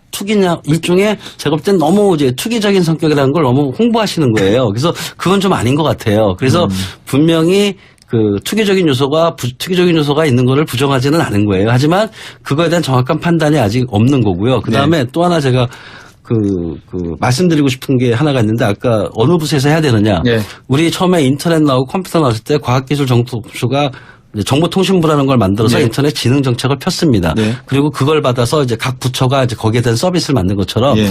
저는 이번에 암호화폐나 블록체인에 대한 주관 부서는 저는 과기정통부로 생각을 합니다. 네. 과기정통부가 일단 기술적인 어떤 가치 판단이나 기술적인 분석을 해주시고 그걸 받아서 각 부처가 이제 서비스를 활성화하는 이런 어떤 것이 만들어져야 되는데 이번에 그 가상화폐 문제에 대해서는 과기정통부도 또 손을 빼세요. 그리고 블록체인만 하신다고 해요. 네. 근데 블록체인과 가상화폐는 뛸 수가 없는 겁니다. 뗄 수가 없다. 예, 조금 이 정부 내에 어떤 컨트롤에 대한 문제가 좀 제가 봐도 좀 있는 것 같아요. 그래서 저는 거꾸로 정부의 컨트롤 터널을 만들어 달라. 그게 지금은 이제 국무조정실이라고 말씀을 하셨지만 제가 볼 땐 좀 아까 우리 박병렬 기자. 박병렬 기자님 말씀하신 것처럼 조금 부족한 것 같고 저는 차라리 블록체인이라는 게 제2의 인터넷이다. 4차 산업혁명의 핵심 기반 기술이라는 얘기는 말씀 많이 하시잖아요. 예. 그래서 일자리 창출에도 이게 굉장히 도움이 되거든요. 예. 그리고 4차 산업혁명에도 도움이 되고 반드시 해야 돼요. 그래서 이 정도 중요성이라면 저는 대통령 산하에 블록체인 위원회를 만들어서 전체적인 컨트롤터 역할을 했으면 좋겠어요. 네. 저희들이 투기 이야기를 많이 하니까 투기에 대한 정의를 제가 말씀을 드릴게요. 투기라고 영어를 제가 번역해 드린 겁니다. 영어 사전에 나오는 투기에 대한 내용입니다. 미래에 상당한 가치가 있을 거라고 예상을 해서 희망을 해서 여기에 투자하는 이 자산에다가 투자하는 행위 이것을 영어로 정의가 된 투기고요. 우리나라 국어사전의 투기는 기회를 틈타서 큰 이익을 보려고 하는 것을 투기라고 정의해놨고요. 시세 변동을 예상해서 차익을 얻으려고 하는 것도 투기라고 보고 있습니다. 그러면 세 분 모두 다 이 가상화폐라고 하는 아니면 가상 토큰이라고 하는 이 비트코인 기술은 투기적 요소가 분명히 존재한다. 현재로서는. 동의하십니까? 예, 예전부터 사실 그렇게 말씀드려왔고, 예. 그리고 사실은 정부에서 투기라고 경고하는 건 전 필요하다라고 봅니다. 근데 지금 문제는 이것을 바다 이야기, 사기, 도박, 이 정도로 몰아가는, 그러니까 해외에서도, 암호화폐가 사기다라고 발언했던 분이 한 분 계시죠. 저명 인사 중에 이제 JP 모건의 제이미 다이먼 회장이 그렇게 말했다가 몇 개월 만에 자기 발언을 후회한다라고 수정하셨지 않습니까? 근데 유일하게 우리 당국자들만 이것을 사기나 도박 이런 걸로 규정하고 있어서 더 사회적으로 소모적 논쟁이 되고 있다 봅니다. 투기는 맞습니다. 잘 아시겠지만 네. 옵션 프라이싱 모델을 만들었던 슐러 교수도 블록체인은 비트코인은 폭망한다. 이런 이야기를 지난주에 했었습니다. 그러니까 미국 내에서도 짐 소로스나 이런 투기자들도 그렇죠. 버블이 예. 꺼진다라고 하는 것과 근데 사기나 도박이라는 것은 다른 층의 문제거든요. 예, 근데 우리 당국자들은 저는 투기라고 경고는 충분히 할 수 있고 해야 한다고 보지만 예. 그걸 사기나 도박이라고 몰아붙이는 게 과연 어떠한 실익이 있을지 우리 사회에 예, 그렇게 좀 우려가 방금 됩니다. 말씀하신 이거를 투기적 요소가 존재한다는 것과 그래서 이거는 사기다라는 것은 엄청나게 차이가 나는 그렇죠. 겁니다. 지금 정의를 말씀해 주셨지만 예. 예, 굉장한 차이죠. 그거는. 투기라고 하는 것은 사기칠 위험은 있는 거지만 투기 자체가 제대로 된 자산에 대한 평가에 대한 기대치니까요. 그죠? 예. 근데 사기는 그거를 오도하고 왜곡시켜서 거짓말해서 벌어들이는 그렇죠. 거니까. 기망행위라는 게 깔려져 있는 자, 것이고요. 그러면 그게 투기인지 사기인지를 정부가 판단을 해줄 수 있는 기능은 갖춰야 된다. 이게 박성준 센터장 이야기 아니에요. 그죠? 최소한 예. 국민들에게 또는 가상화폐 거래 시장이 건전하게 돌아갈 수 있게끔 예. 최소한의 제도는 필요하다는 거고요. 네. 그리고 투기에 투자 말씀하셔서 제가 또 한마디 말씀을 드리는데 네. 제가 주식에 투자를 해서 갑자기 100배가 벌었어요. 네. 그럼 투자인가요? 투기인가요? 100배를 벌었어. 네. 그러니까 우리나라에서 가상화폐 사람들이 몰리는 이유 중에 하나가 뭐냐면은 수익률이 높은 거예요. 예. 현재 우리나라 사회 환경하고도 조금 저는 관련이 있다고 생각하는데 우리나라 이번에 젊은이들이 뭐 여러 가지 어려운 환경이 있지 않습니까? 근데 그 사람들이 자기가 가지고 있는 조그마한 소액으로 큰 돈을 벌 수 있는 채널이 우리나라에는 없습니다. 그리고 주식을 통해서 돈을 벌 것인가, 코스닥을 통해서 돈을 벌 것인가, 부동산을 통해서 돈을 벌 것인가에 대한 환경 자체가 소액이 아니에요. 그리고 거기도 어렵습니다.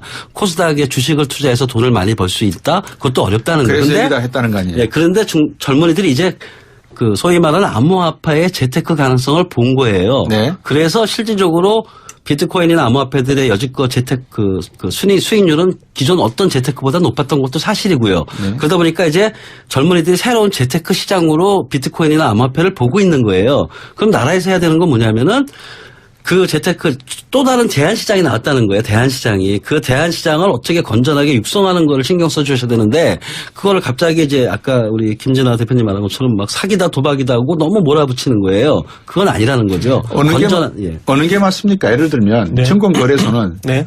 서킷 브레이크도 있고 네. 사이드카도 있고 네. 그다음에 공시를 폐지할 수도 있고 네. 여러 가지 제도가 있습니다. 근데 거래량도 네. 초당 분당으로 발표되기도 하지만 아침 10시부터 오후 4시까지 거래가 딱 정해져 있습니다. 비트코인 같은 경우는 24시간 거래입니다. 왜냐하면 블록체인 자체가 10분마다 매속 업데이트되고 하기 때문에 거기에 대한 기술을 사고 파는 거니까요. 자, 그러면 정부가 이러한 내용들을 다 알고 거래소에 대한 그런 투기적 요인들을 정확하게 인식을 하고 있어야 되지 않겠습니까? 그게 가능합니까, 지금? 저는 가능할 거라고 보는데 왜냐하면 지금 아까도 계속 말씀하셨지만 예. 이 뭐 서킷 브레이크 같은 것을 저는 도입을 할 수도 있다 보거든요. 과도하게 만약 얼마 정도 올라가면 뭐 거래소가 거래를 못하게 한다든가 얼마 전에 뭐 비선 같은 경우도 과도하게 이 거래가 몰리면 사실 네. 다운이 돼가지고 몇 시간씩 거래를 못하는 상황도 있었거든요. 그렇다면 거래소 차원에서는 그러한 규제를 넣을 수 있지 않느냐. 바꿔 말하면 아주 초기에 우리나라 주식시장도 과연 서킷 브레이크 같은 게 있었겠느냐. 예. 그게 없다가 너무 변동률 심하고 아마 또 주식 때문에 뭐 투자해서 실패해가지고 자살하는 사람도 분명히 나왔을 거고요. 예. 영화 보면 다 알지만 예. 그러한 사례를 겪다 보니까 하나씩 보호장치를 들어왔던 것처럼 예. 저는 그런 것을 좀 채용할 수 있다라고 보는 좀 측면이 있고. 그런데 예. 이런 질문을 청취자분께서 하셨어요. 만약에 이게 앞에서도 그런 질문을 주셨는데 손실을 본다면 휴지 조각이 된다면 4486번님도 같은 질문이에요. 정부가 책임져 줍니까? 이런 질문을 하셨거든요. 근데 이게 사실 주식하고 저는 거의 비슷하다 보는데 예. 이게 IPO랑 ICO 차이가 제가 볼 때는 예. 이 상장을 해서 주식으로 주느냐 아니면 이 기술에 대해서 코인으로 주느냐 저는 그 차이밖에 없다라고 봅니다. 이게 예. 어떤 부분에서는 가상화폐라고 하지만 아까 예. 말씀하셨던 것처럼 가상 토큰이라든가 예. 어떻게 보면 뭐 디지털 주식 이렇게 넣으면 디지털 사실 칩. 예. 예. 그 돌아가는 게 거의 비슷해요. 예. 그 코인을 여러 특징이 발행하고 좀 혼용돼 있죠. 융합돼 있죠. 예. 근데 아주 이제 단순하게 본다면 그 코인을 발행을 해주고 그 코인을 사람들이 거래를 하는 거니까 네. 그 어떤 면에서 보면 주식하고 좀 상당히 좀 비슷한 측면이 근데 많다고 저는 봅니다. 그 청취자분 의견이 그런 게 왜 정부가 모든 걸 책임져 줘야 하느냐. 예. 저는 그런 면에서 우리 사회가 좀 더 성숙될 필요가 있지 않나라는 생각이 들어요. 예. 너무 앞으로 나가신 거 아니에요? 그거는 지금 우리의 기술 진보와 네네. 세대 간의 이해관계의 격차. 그러니까 기술을 이해하고 있는 세대 간의 격차가 분명히 존재하는 건 맞고요. 근데 한국이 너무 저신뢰 사회이다 보니까 모든 문제를 그 다 부분을 제가 또 정부로, 이야기하려고 했어요. 가치나 가져가는. 의식 구조 차이에도 네. 신뢰라고 하는 것이 너무나 우리 경제 성장률에 비해서 낮은 상태가 아닌가. 네. 그렇다 그러면 이거를 제도화해서 교육시키고 난 다음에 차근차근하게 가는 것이 맞는 건지 아니면 박성준 센터장이 말씀하신 대로 러닝 바이 두잉 시스템으로 하면서 배워가면서 보완을 해 나가야 되는지 그러기에는 후자의 방법은 너무나 비용이 큰 거예요. 왜? 특히 젊은 세대의 미래에 대한 희망과 꿈, 도전이 이렇게 몰려버리면 이게 투기시장화 되어버리잖아요. 의도와 다르게. 예, 매 초마다 그래서 변하니까. 투기 시장화 되는 요소가 충분히 있습니다. 예. 그 얘기는 거꾸로 얘기하면은 그만큼 수익률이 좋다는 거예요. 성공하면은. 그래서 그거는 예, 거꾸로 얘기하면 수익률이 나쁠 수도 있죠. 아니 나쁠 수 예, 있지만 수익률이 좋을 수도 급락하게 있다는 되면 거예요. 굉장히 위험한 시장인 건 맞습니다. 예. 그 주제를 돌려서 이렇게 얘기해 볼게요. 일본에서 해킹으로 5,600억 한 거래소가 나갔죠. 예. 독일 슈피겔지에 이런 이야기가 나왔습니다. 제가 그냥 상상력으로 비유한다고 생각하십시오. 북한의 해킹팀이 한 7,000명이 있는데 이 팀이 대한민국의 빗썸이나 코빗에 들어와서 가상화폐를 그냥 들고 나갔다. 가능성이 있는 이야기죠. 예, 충분합니다. 그래서 저희가 지난 12월 15일 날 발표한 자율규제안 같은 데 보면 네. 콜드 스토리지라고 그래서 네. 거래소들이 그걸 인터넷에 연결되지 않은 네. 공간에 보관 장소에 대부분의 코인 거기서는 저희가 70% 이상을 네. 항상 콜드 스토리지 방식으로 분리 보관하게 되어 있는데요. 약간 예컨대 그런 게 적용되었다면 일본 거래소도 그런 일을 안 당했을 겁니다. 아니면 당해도 피해가 최소화되었거나요. 그렇기 때문에 지금 정부가 해야 될 일을 빨리 진척이 안 되고 있어서 민간에서도 그런 것들을 만들고 있는 거지 않습니까? 그래서 지금은 정부, 민간 가릴 것이 아니라 네. 빨리 이미 진행되고 있는 경제 행위에 대해서 보다 안전한 방법들을 찾을 수 있는 것들을 강구해야 된다라고 지금 봅니다. 비트코인의 1세대가 막 움직이면서 이게 벌써 2세대, 3세대로 나가려고 하는 이야기들을 저희들이 하고 있잖아요. 예. 지금 세계는 벌써 3세대 이야기를 하고 있단 말입니다. 그런데 우리는 아직 1세대 제도나 여러 가지 시스템도 만들어 놓지 있지 못하고 있어요. 이게 화폐냐부터 논쟁이 지금 제대로 이루어지지 않고 있고 정부는 두 손 두 발 다 놓고 있다가 문제가 딱 되니까 자신들의 지지 세력이 빠져나가나? 큰일 났네? 지금 덤벼드는 거 아닙니까? 그러다 보니까 더 자살골이나 헛발질을 할 수가 있단 말입니다. 박성준 센터장이 보시기에 블록체인과 가상화폐가 어떤 연관관계가 있고 그래서 정부가 지금 놓치고 있는 부분 중에 앞으로 이 기술이 어떤 식으로 진화할 가능성이 있으니까 지금이라도 이 부분을 빨리 좀 봐달라 이렇게 부탁하시거나 지적하실 내용이 있습니까? 있죠, 많죠. 제가 그동안 정부한테 수없이 얘기한 게 뭐냐면은 예. 정부의 그 가상화폐에 대한 정책 기조가 기본적으로는 그 사람들은 막는 거예요. 예. 인정을 안 하시는 거예요. 그러다 예. 보니까 가상화폐 거래소에 문제가 생기더라도 제도권에 가져오고 싶은 생각이 없으신 거예요. 예. 그래서 자꾸 이렇게 간접적으로 이제 제도를 만드는 게 이제 은행을 통해서 이제 제가 볼 때 현재 거래 신명제나 탈세 방지라는 여러 가지 제도가 제가 볼 때는 정부의 기본 입장은 가상화폐 거래소를 고사시키고 싶으신 거예요. 직접 자기 손으로 설마? 안 하고 아닙니다. 저는 그렇게 보고 있습니다. 예. 그리고 또 하나가 뭐냐면은 그 정부 정책 기조에 가장 본질적인 문제가 뭐냐면은 작년 9월 달에 우리나라에서는 가상화폐 발행하는 ICO를 금지했습니다. 예. 그게 정부의 정책 기조예요. 근데 그 속에는 뭐가 있냐면은 가상화폐랑 블록체인을 분리할 수 있다는 사고가 있으세요. 예. 그래서 블록체인에 대한 장점이나 기술의 미래 기술의 중요성에 대해서는 다 인정을 하세요. 근데 이제 가상화폐는 막으려다 보니까 가상화폐랑 블록체인이 분리할 수 없다는 사고를 하시게 되면은 정책적 모순이 생기잖아요. 그러니까 정부에서는 어쩔 수 없이 가상화폐랑 블록체인을 분리할 수밖에 없습니다. 그 입장은 충분히 이해가 돼요. 근데 네. 기술적으로 분명히 말씀드리지만 가상화폐랑 블록체인은 분리할 수가 없어요. 네. 그래서 정책 기조가 기본적으로 잘못됐다는 거고 네. 제가 이번에 청와대에 꼭 말씀드리고 싶은 거는 국민청원이 있었잖아요. 네.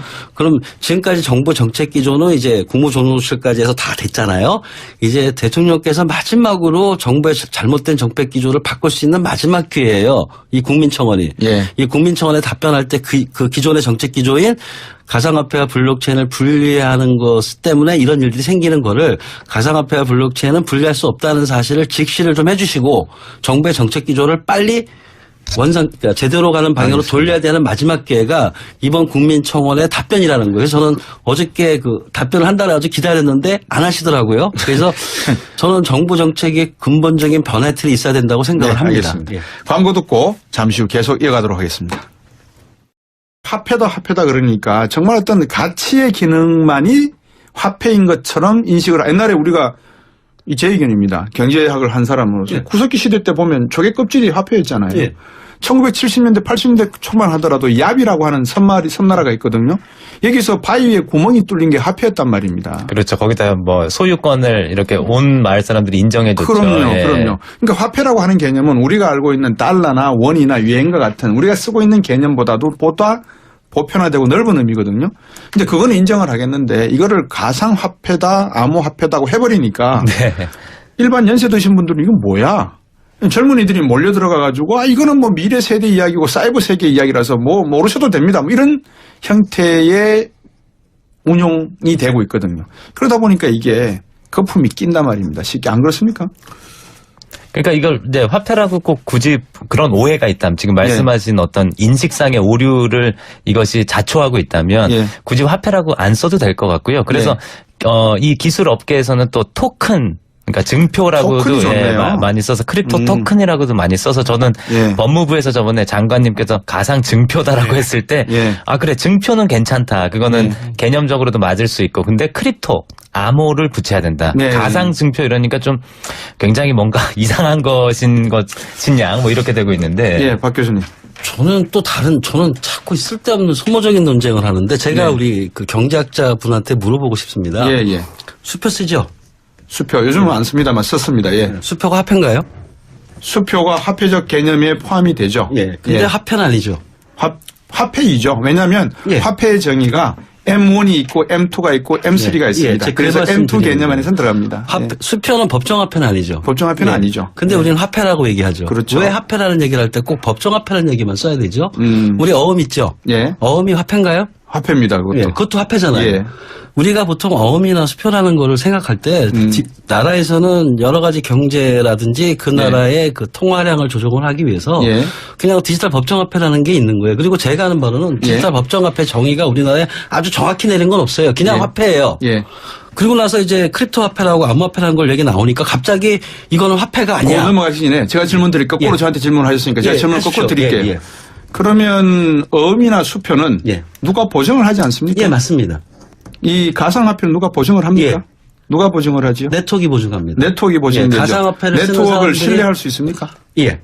신뢰할 수 있는데 해킹을 당해서 5,600억을 해킹당하고 하는 겁니까? 예, 그건 또 다른 문제입니다. 다른 문제입니까? 네, 자꾸 이 해킹도 제가 알겠습니다. 암호학 박사입니다. 제가 해킹도 굉장히 편하게 말씀하시는데 요렇게 해놔야지. 아이, 그럼요. 요렇게 해놔야지만 저희들이 2부, 3부를 또 뜨겁게 달굴 수 있으니까. 일단 제가 마무리 짓는 거는 네. 화폐냐 아니냐의 논쟁은 필요 없는 거예요. 왜 자꾸 이걸 화폐냐 아니냐를 따지시냐는 그런 제가 볼 때 정부가 호도하는 거예요. 네. 예를 들어서 비트코인은 사실 화폐가 목적이었어요. 그리고 아까 기술적인 발전에서 카드라든지 도토리를 말씀하시는데 네. 맞습니다. 근데 비트코인이 나온 배경은 단순한 가상화폐 개념이 아니에요. 비트코인의 본질은 그동안 중앙에서 그 화폐에 대한 발행권을 독점했던 그 체제를 그 체제의 반기를 들어서 그냥 P2P로서 우리끼리 화폐를 한번 만들어서 좀 더 안정한 화폐를 만들자는 겁니다. 그래서 비트코인의 목표가 맞아요. 디지털 법정화폐 대행되는 화폐를 만들고 싶었던 거예요. 그래서 비트코인은 캐시를 추구하는 거면 단지 이게 초기라 좀 더 많은 기술적인 축적이 안 된 상태에서 만든 거기 때문에 단지 P2P로서 돌아가는 화폐라는 걸 보여준 거지 여러 가지 문제점이 있는 실패한 화폐입니다. 알겠습니다. 네, 저도 한마디 더 아니, 붙이면, 요 예. 시간이 1부는 여기서 마감을 해야 돼서 그 2부로 돌아올 건데요. 비트코인의 그 빛이 영어 다른 발음으로는 물리치다. 격파하다는 뜻이 있어요. 예. 정부를 물리치기 위해서 만든 어원과 비슷하네요. 예, 광고 듣고 맞습니다. 와서 잠시 이어가겠습니다.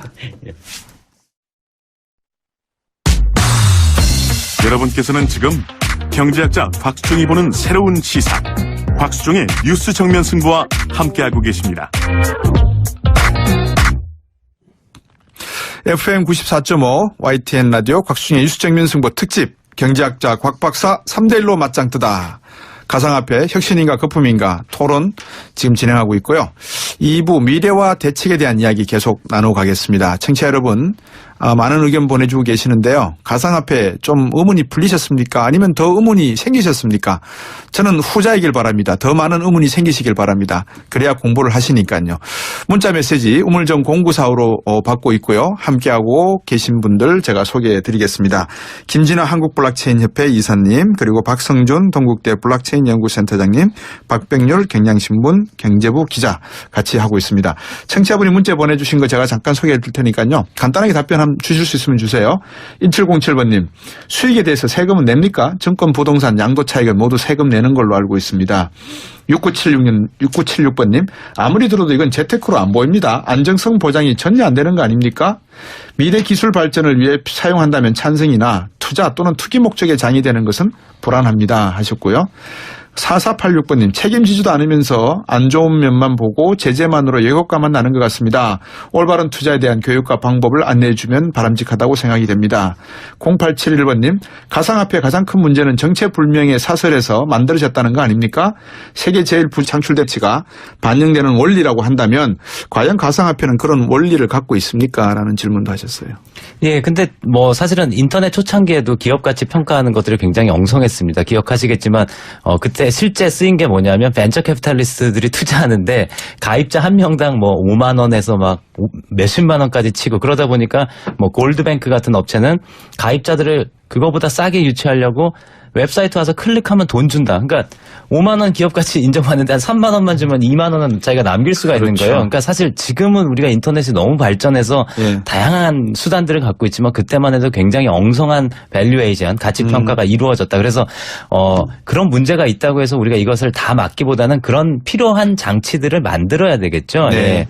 그리고 이제 뭐 아까 말씀하셨지만 비트코인에 대해서도 굉장히 많은 잘못된 정보들을 가지고 일방적으로 그렇게 이야기하고 있는 것들은 우리 사회에 도움이 되지 않습니다. 예.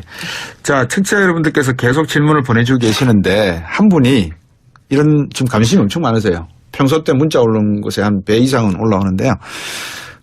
전화로 문의를 주시는 모양이에요.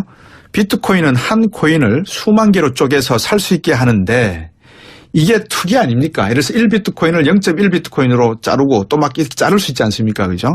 쪼개게 되면 초등학생들까지 못 모르고 게임처럼 사고 팔 수 있는 거지 않습니까? 이렇게 하셨어요.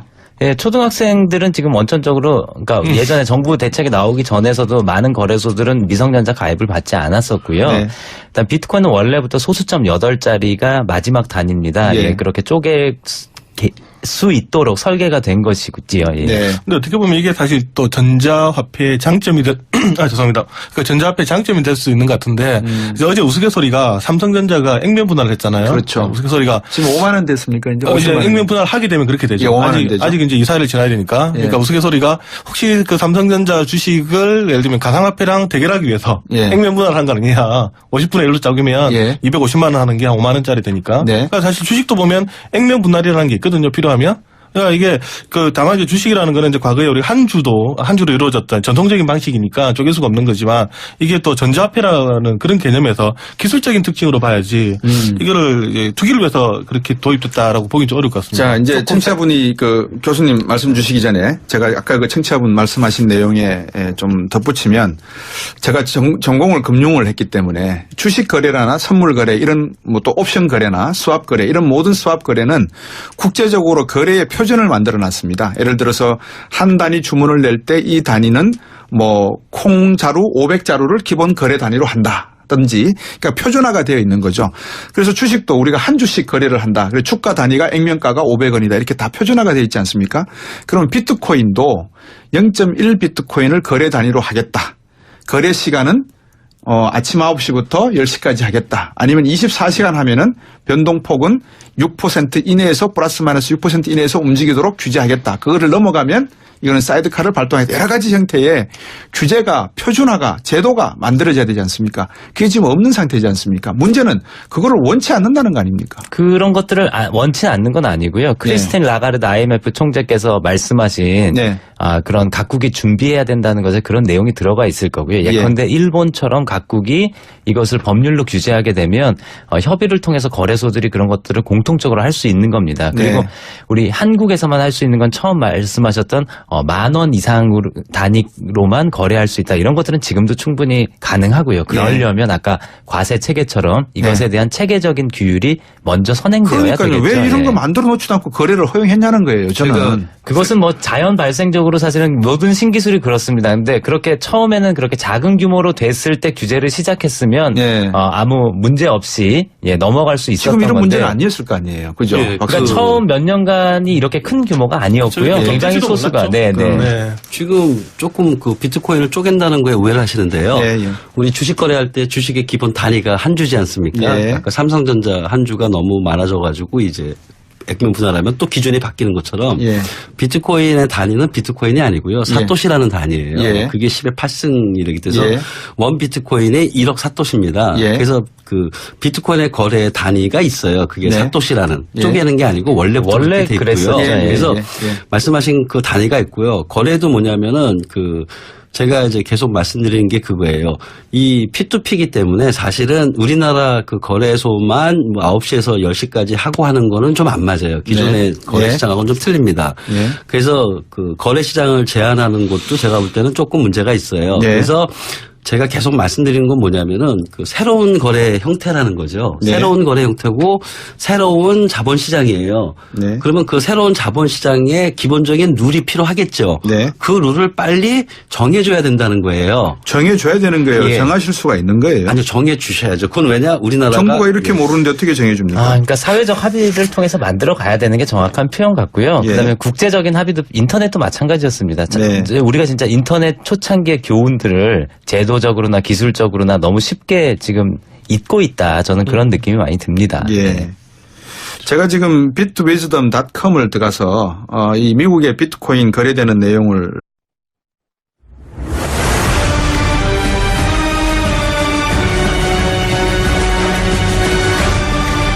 곽수종의 뉴스 정면 승부 특집. 경제학자 곽 박사 3대1로 맞짱 뜨다. 가상화폐 혁신인가 거품인가.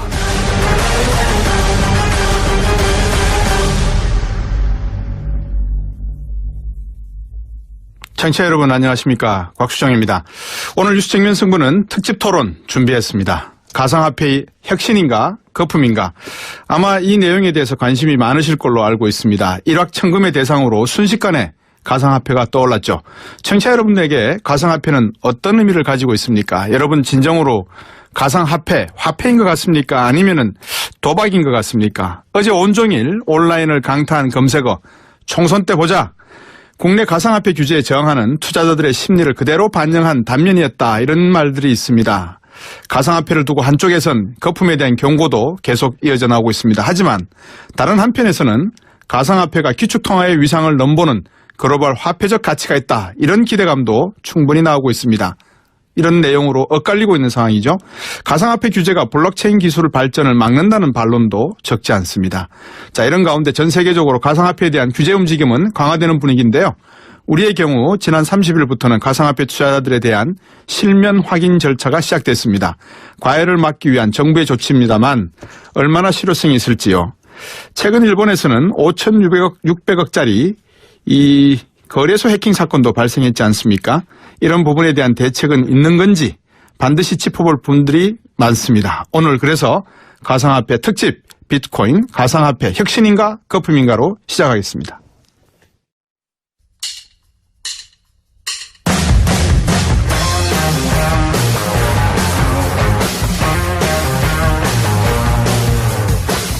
제1부 가상화폐 혁신인가 거품인가. 암호화 코인을 바라보는 두 가지 시선. 4차 산업혁명으로 가는 초기 모델로서 흐름에 발맞춰 도약할 수 있는 새로운 시대의 관문인가. 98년 닷컴 버블 현상처럼 곧 꺼져버릴 거품 시장인가. 투자인가 투기인가. 토론에 함께할 분을 소개합니다. 경제학자 곽수종 교수, 업계 대표 김진화 한국블록체인협회 이사, 학계 대표 박성준 동국대 블록체인 연구센터장, 팩트체커 박병률 경향신문 경제부 기자.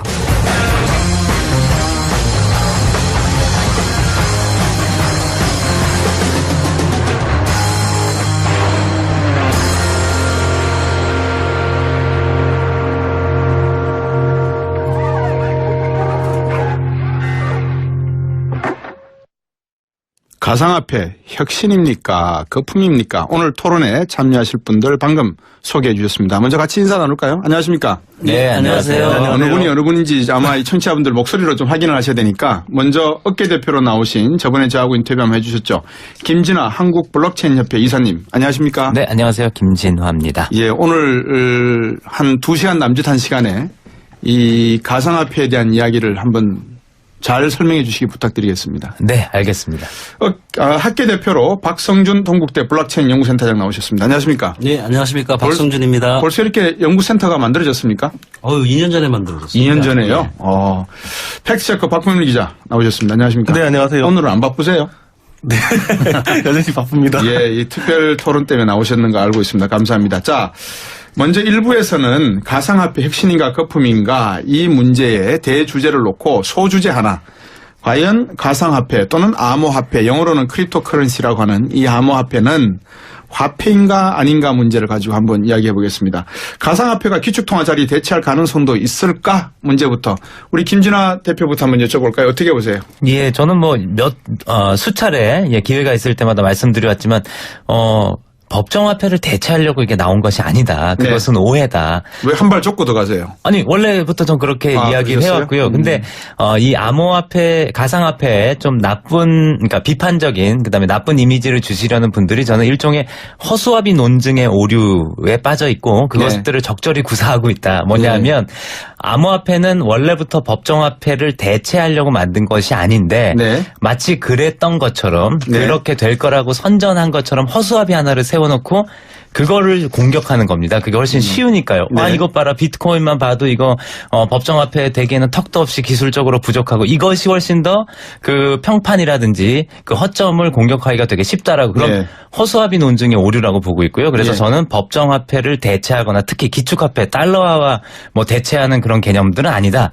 저는 보완제로 쓸 가능성이 있고 우리 현대인들의 옵션 하나가 더 늘어난 것일 뿐이다. 이렇게 보고 있습니다. 네. 김진화 대표의 말씀을 제가 끊지 않고 쭉 말씀하시게 한 거는 이 업계에서 사실 비트썸이라고 하는 거래소도 처음으로 개설을 하시면서 아닙니다. 그것도 아닙니까? 사실이 아닙니다. 어디입니까? 저는 코빗이라는 거래소를 2013년도에 거래소를 2013년도에 처음 죄송합니다. 처음 개설을 하셨고 사실 이 가상화폐를 처음 소개한 분의 견해가 무엇인지를 자가 어느 가상화폐 만든 사람이라는 말 정도로 말이 돌 정도로 이분은 조금 내용을 정확하게 알고 계시지는 않은 것 같아요. 6432번님 대통령께서 직접 공부하면 어떨까요? 라고도 보내주셨습니다. 청취자 여러분들께서 많은 관심 갖고 있는 거 아니까요. 여러분께서 보내주시면 이 세 분 전문가 저를 포함해서 네 사람이 여러분들 질문이 있으면 답을 해드리겠습니다. 먼저 우리 김진화 대표 이사님. 네. 세금 왜 안 내요? 아까 말씀해 주신 것과 다르게 증권에 대해서도 사실은 대주주 외에는 우리나라는 양도차익, 즉 자본이득 제도가 없습니다. 거래할 때 세금 안 냅니다.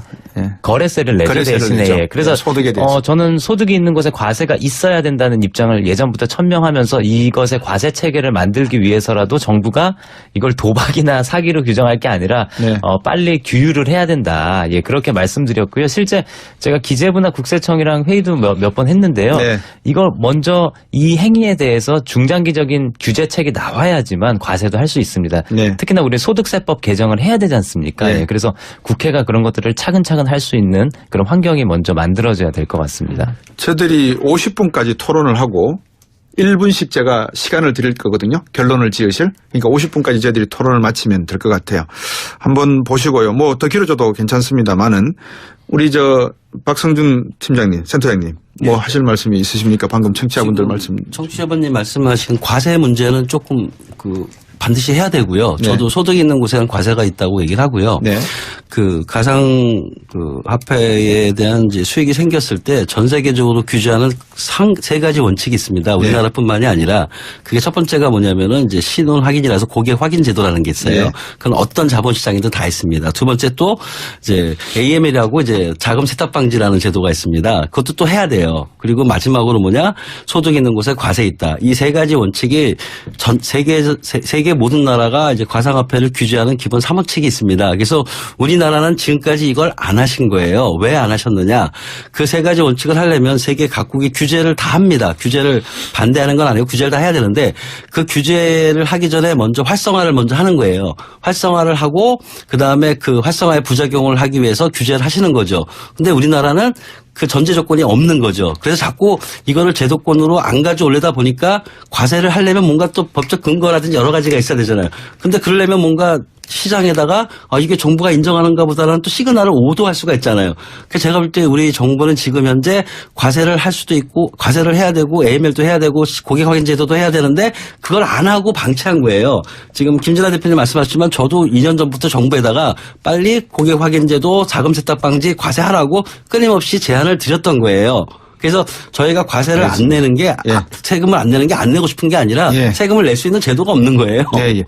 박병일 기자. 네. 왜 정부가 이렇게 말씀하시는 걸 들어보니까 네. 경제학자로서 네. 시스템이 만들어지고 제도를 가지고서 돌아가는 방법이 늦을 수가 있어요. 경쟁이 막 네. 붙을 때는. 네. 먼저 하라 그래놓고 네. 하나씩 막을 수가 있습니다. 어찌됐건 정부가 이 문제를 바라보는 입장에서 이렇게 투기적 시장이 될 가능성이 있다라고 짐작이 가는 부분이 0.1%라도 있으면 거래소 이렇게 하라고 하면 안 되잖아요. 왜 거래소를 열어가지고 거래하도록 통신법을 만들어줘가지고 허가를 해줬습니까? 근데 이게 지금 뭔지 정부 내에서도 판단이 안 되는 겁니다. 아까 말씀한 것처럼 도박이고 불법적이다 하면 아예 없애야 되죠. 우리가 하우스를 주면서 그 하우스에서 예를 들면 화투를 치는 분들한테 예. 세금을 거둘 수는 없잖아요. 예. 세금을 걷는다라는 것은 인정을 하겠다는 거니까 이게 분명히 도박이고 사기고 처음에 우리 생각할 때 법무부에서는 이거는 뭐 예전에 바다 이야기 이상도 아니다. 이하도 아니다 생각을 했는데 또 다른 측면에서 보면 그렇게까지 또 생각할 필요가 있느냐. 아까 말씀하신 것처럼 뭐 미래에 또 어떻게 된다고 하니까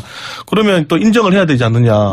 그러면 방금 말씀하신 것처럼 그럼 그 과정에서 과세는 이러다 보니까 또 모순이 생기죠. 예. 과세를 한다는 것은 인정한다는 게 되니까 그렇죠. 이게 자기 모순사에서 지금 결정을 못 내리는 겁니다. 8249번님, 김어준 뉴스공장에서 유시민 작가께서 왜 남의 방송 이야기를 유시민 작가께서 고갈되면 다 망하는 사기다. 고갈된다는 건 무슨 말씀인가 했는데 유시민 작가가 잘못 알고 있는 것도 있어요. 고갈되지도 않을 뿐더러 더 많은 것이 나타나서 오히려 더 종류가 많아져서 값이 확 떨어져 버릴 수도 있는 거죠. 그 문제가 더 코인도 큰 계속 나오죠. 그 코인들이. 비트코인에 대해서만 말해도 팩트가 그게 틀린 건데요. 네. 그러니까 그분이 말씀하셨던 게 이제 마이닝 같은 거, 채굴 같은 것들이 2,100만 개로 한정돼 있으니까. 한정돼 있으니까 이제 안 될 거다라고 했는데 그건 다 틀립니다. 수수료 때문에도 계속 채굴은 일어날 수가 있는 것이고요. 우리가 예단할 문제는 아니고요. 예. 많은 책들을 좀 읽어보시면 방금 제가 한번 힌트를 드렸어요. 이게 비트코인이 오히려 더 많아져서 분리를 하고 주식 액면 분할식으로 여러 가지 형태로 분할이 일어나게 되면 이게 너무 가치가 없어질 버릴 수 있는 거죠. 이제 그런 점 뭐 소프트 포크나 하드 포크 이야기도 나오는데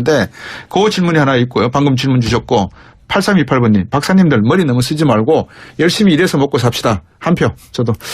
자 3354번님 비트코인도 포린 익스체인지 마진처럼 외환거래 마진처럼 폐쇄적으로 가는 것 같습니다. 금융시장이 퇴행하는 것 같아서 안타깝습니다 했고요. 5505번님 주식 가격의 거품은 기업의 실제 가치와 지나치게 차이가 드러날 때 거품이 꺼지는데 가상화폐 경우는 그것이 실제 가치의 기준이 뭡니까? 다만 무작정 오를 거란 기대감에 베팅하는 도박 아닙니까? 그것이 화폐라면 어떻게 폭락을 할 수 있습니까? 하셨고요. 4867번님이 계속 문자를 보내주시는데 주식의 경우 회사에 자본이 들어가고 그 자본이 이익을 내어 배당하는 것이 청취자 여러분들께서 명확하게 이해를 하시고 가자는 측면에서 있습니다. 이제 앞으로 토론을 할 때 견해가 좀 다른 부분이 있거나 치고 들어야 될 부분이 있으면 마이크 열려 있으니까 언제든지 의견을 개진하시는 게 좋을 것 같습니다. 우리 교수님, 박성준 교수님. 예. 방금 김진화 대표의 말씀에 뭐 생각이 따로 있으신지요? 뭐 일단 보완제라는 말씀을 하셨어요. 네, 기본적으로 비트코인이나 가상화폐 저희 같은 경우는 이제 암호화폐라고 아까 말씀하셨잖아요. 예. 예. 기축통화 논란하고는 좀 다른 논란이고요. 네. 저는 거꾸로 얘기해서 기축통화라는 거는 일단 그 법정화폐들 사이에 이제 통화의 기준을 얘기하는 거라고 예. 저는 생각을 하고요. 예. 한 단계 더 나가면은 지금 저는 세계적으로 우리 보통 화폐 전쟁, 쩐의 전쟁이라는 얘기를 하잖아요. 네. 경제학자들 아마 그런 거 많이 하실 거예요. 저는 한 단계 더 나가서 디지털 쩐의 전쟁이 시작된다고 보고 있어요. 디지털 전이다. 예, 여러분이 지금 현재 논쟁이 되고 있는 그 비트코인이나 뭐 이더라든지 다른 코인들을 화폐냐 아니냐는 그거는 아직도 왜 그 질문을 하시는지에 대해서 저도 이해를 못 하고요. 예. 저희가 여기서 기축통화라는 얘기를 할 때는 포인트를 좀 바꿔야 돼요. 뭐냐면은 우리가 지금 현재 하고 있는 암호화폐들은 법정화폐는 아니에요. 그렇다고 그럼 화폐라는 개념을 어떤 관점에서 바라보느냐에 따라서 좀 틀릴 수 있다는 거죠. 네. 법정화폐는 아닙니다. 근데 저는 한 단계 더 나가서 우리나라 현금 없는 사회 만든다며요. 네. 이게 2025년에 현금 없는 사회 만든다고 하면은 그러면은 현재 종이화폐를 안 쓰고 전자화폐 쓸 거 아닙니까? 네. 그런 거 디지털 화폐를 만들어야 되는데 만드는 기술이 필요할 거 아닙니까? 저는 그게 현재 우리가 쓰고 있는 블록체인 기반으로 만들어질 거라고 생각을 하고요. 중국이나 일본은 아직 시작을 안 했지만 중국이나 러시아는 디지털 법정화폐를 블록체인 기반의 암호화폐를 만들려고 합니다. 네. 그러니까 제가 기축통화 자리를 대체할 거느냐? 당연히 저는 대체한다고 봅니다. 근데 거기서 기축통화를 대체하는 암호화폐는 우리가 현재 쓰고 있는 이런 암호화폐가 아니라 디지털 법정화폐로서의 암호화폐들을 각국이 만들 거고 그 디지털 법정화폐들 간의 기축통화 전쟁이 일어날 거예요. 그렇게 말씀하시면 이게 이제 무한급수적으로 날아가는 경향이 있어서 제가 말씀을 끊고 네. 우리 박병일 기자의 한번 이야기를 들어볼까 합니다. 네, 기축통화까지 정말 꺼내려고 정리를 하면 해주세요. 기축통화란 무엇이고 법정통화를 지금 자꾸 법정통화, 기축통화, 네. 가상통화 뭐 이런 네. 이야기들이 나오거든요. 네. 네, 일단 법정 통화는 이제 법으로 정해진 예. 통화. 그러니까 우리는 이걸 돈으로 쓰겠다. 예. 그래서 이제 정부가 나라가 강제하는 거죠. 맞습니다. 그래서 예. 정부가 이제 보증을 하고 이제 예. 정부가 책임을 지는 이제 그런 돈으로 보면 될 것 같고요. 이제 기축 통화는 이제 그 중에서 전 세계 많은 돈이 있는데 네. 그 중에서 어떻게 보면 가장 이제 기준이 되는. 그렇죠. 네, 그 뼈대가 되는 돈인데 네. 지금 같으면 이제 우리가 달러를 쓰고 있고요. 예. 과거에는 이제 파운드화였죠. 네. 이제 그런 식으로 가는 게 기축 통화인데 사실 기축 통화까지 가면 논쟁이 너무 커지는 것 같고요. 그렇죠. 근데 다만 기술적인 발전으로 봤었을 때는 이제는 이러한 소위 말하는 디지털 머니의 형식이 예. 출현할 시점이 좀 되지는 않았나라는 저는 생각을 좀 합니다. 왜냐하면 최근에 중국을 보면 네. 거기다 이제 우리가 과거에는 현금을 쓰다가 그리고 신용카드를 쓰다가 요즘은 보면 이제 중국은 거의 뭐 페이팔 같은 네. 이런 식으로 이제 결제가 들어가거든요. 그렇다면 이제 그 다음번에 나오는 거는 이제 굳이 형체가 보이지 않는 돈으로 가지 않겠느냐. 이게 우리가 돈을 쓰는 방식, 형식의 차이가 예. 점점 더 우리가 익숙해지고 있기 때문에 예. 그런 차원에서 이런 이제 가상통화가 이제 나오지 않았냐. 예. 그리고 이게 갑자기 나오면 사실 사람들이 생뚱맞아하고 낯설할 수가 있는데 예. 이게 그동안 이제 어떻게 보면 축적이 되었다라는 거죠. 이게 뭐 도토리 같은 그런 가상통화도 있었고 마일리지 개념도 있었고 그렇다면 이제 앞으로는 굳이 종이로도 표현되지 않는. 그러니까 우리가 과거에는 처음에 돈이라고 하면 금화가 있었고요. 금에서 지폐로 바뀌었고 더군다나 이제 또 지폐에서도 이제는 신뢰를 바탕으로 나오는 그런 돈을 쓰고 있었으니까 네. 그렇다면 이제 다음번 차례는 보나마나 전자적인 걸로 가지 않겠느냐라고 네. 생각을 하는 와중에 나왔기 때문에 기술의 흐름으로 봤을 때는 어쩔 수 없이 그렇게 가지 않겠냐. 앞으로 누가 더 이상 그 지폐를 들고 다니겠느냐. 그리고 그 다음에 이제 앞으로 이제 플라스틱 카드도 이제 안 들고 다닌다는 거죠. 예. 지금 신용카드 안에 다 담겼다지만 이제 이것도 쓰지 않고 뭐 삼성페이라는 다 나왔으니까 갈 수밖에 없는 거라고 저는 생각합니다. 근데 왜 이거를 처음부터 크립토 커런시라고 하는 커런시를 붙여서 아까 말씀하신 허수아비를 만들어 놨는데 그 허수아비에다가 이름표를 딱 붙여놨어요. 크립토 커런시. 이거를 해석을 하려고 하니까 암호화폐. 이게 좀 어려우니까 가상화폐. 자, 그러면 화폐라고 하는 것은 우리가 일반적으로 방금 법정통화 다 말씀을 하셨는데 모든 사람들이 차별되지 않고 일반적으로 쓸 수 있는 정부가 강제한 기구나 기관에서 발행한 가치 척도의 기준이 되는 것, 교환 수단으로서의 능력을 가지고 있는 것, 가치를 저장할 수 있는 기능이 있을 것. 근데 앞에서 말씀하신 저 도토리라든지 아니면 인터넷상에서 주어졌던 이런 별점 있잖아요. 이런 것들은 화폐적 개념이 그런 의미에서는 아니죠. 왜? 특정 세대들만이 향유할 수 있는 기술적 발전에 따른 특정 계층과 세대에 향한 국한된 거잖아요. 이게 무슨 화폐예요? 그러면 화폐라는 말을 바꿔야죠. 다른 말로. 이게 화폐가 아니잖아요. 근데 이게 사실 커런시라는 단어를 우리가 우리말로 바꿀 때 화폐로 바꿨는데 예. 사실 커런시를 또 통화로도 볼 수 있거든요. 그러니까 머니가 아니라는 거죠. 네. 그래서 지금 정부 입장에서는 그 크립토 커런시를 가상 통화라는 또 단어를 씁니다. 예. 그러니까 또 화폐라는 개념과 좀 다른데 뭐 암호화폐, 뭐 가상화폐, 가상통화지 다 다르겠습니다. 예. 물론 이제 커런시라는 의미를 왜 붙였냐에 뭐 얘기는 되겠습니다만 예. 또 머니는 아니었기 때문에 예. 방금 또 말씀하셨던 개념에 예. 또 보다 보면 또 약간 헷갈릴 수 있는 그런 부분도 있습니다. 겁니다. 예. 자, 이제 왜 그러냐면 우리 김진아 대표께서 허수아비 이런 논쟁의 오류. 논쟁의 네. 오류. 네. 그 말씀을 하셔서 자꾸 이게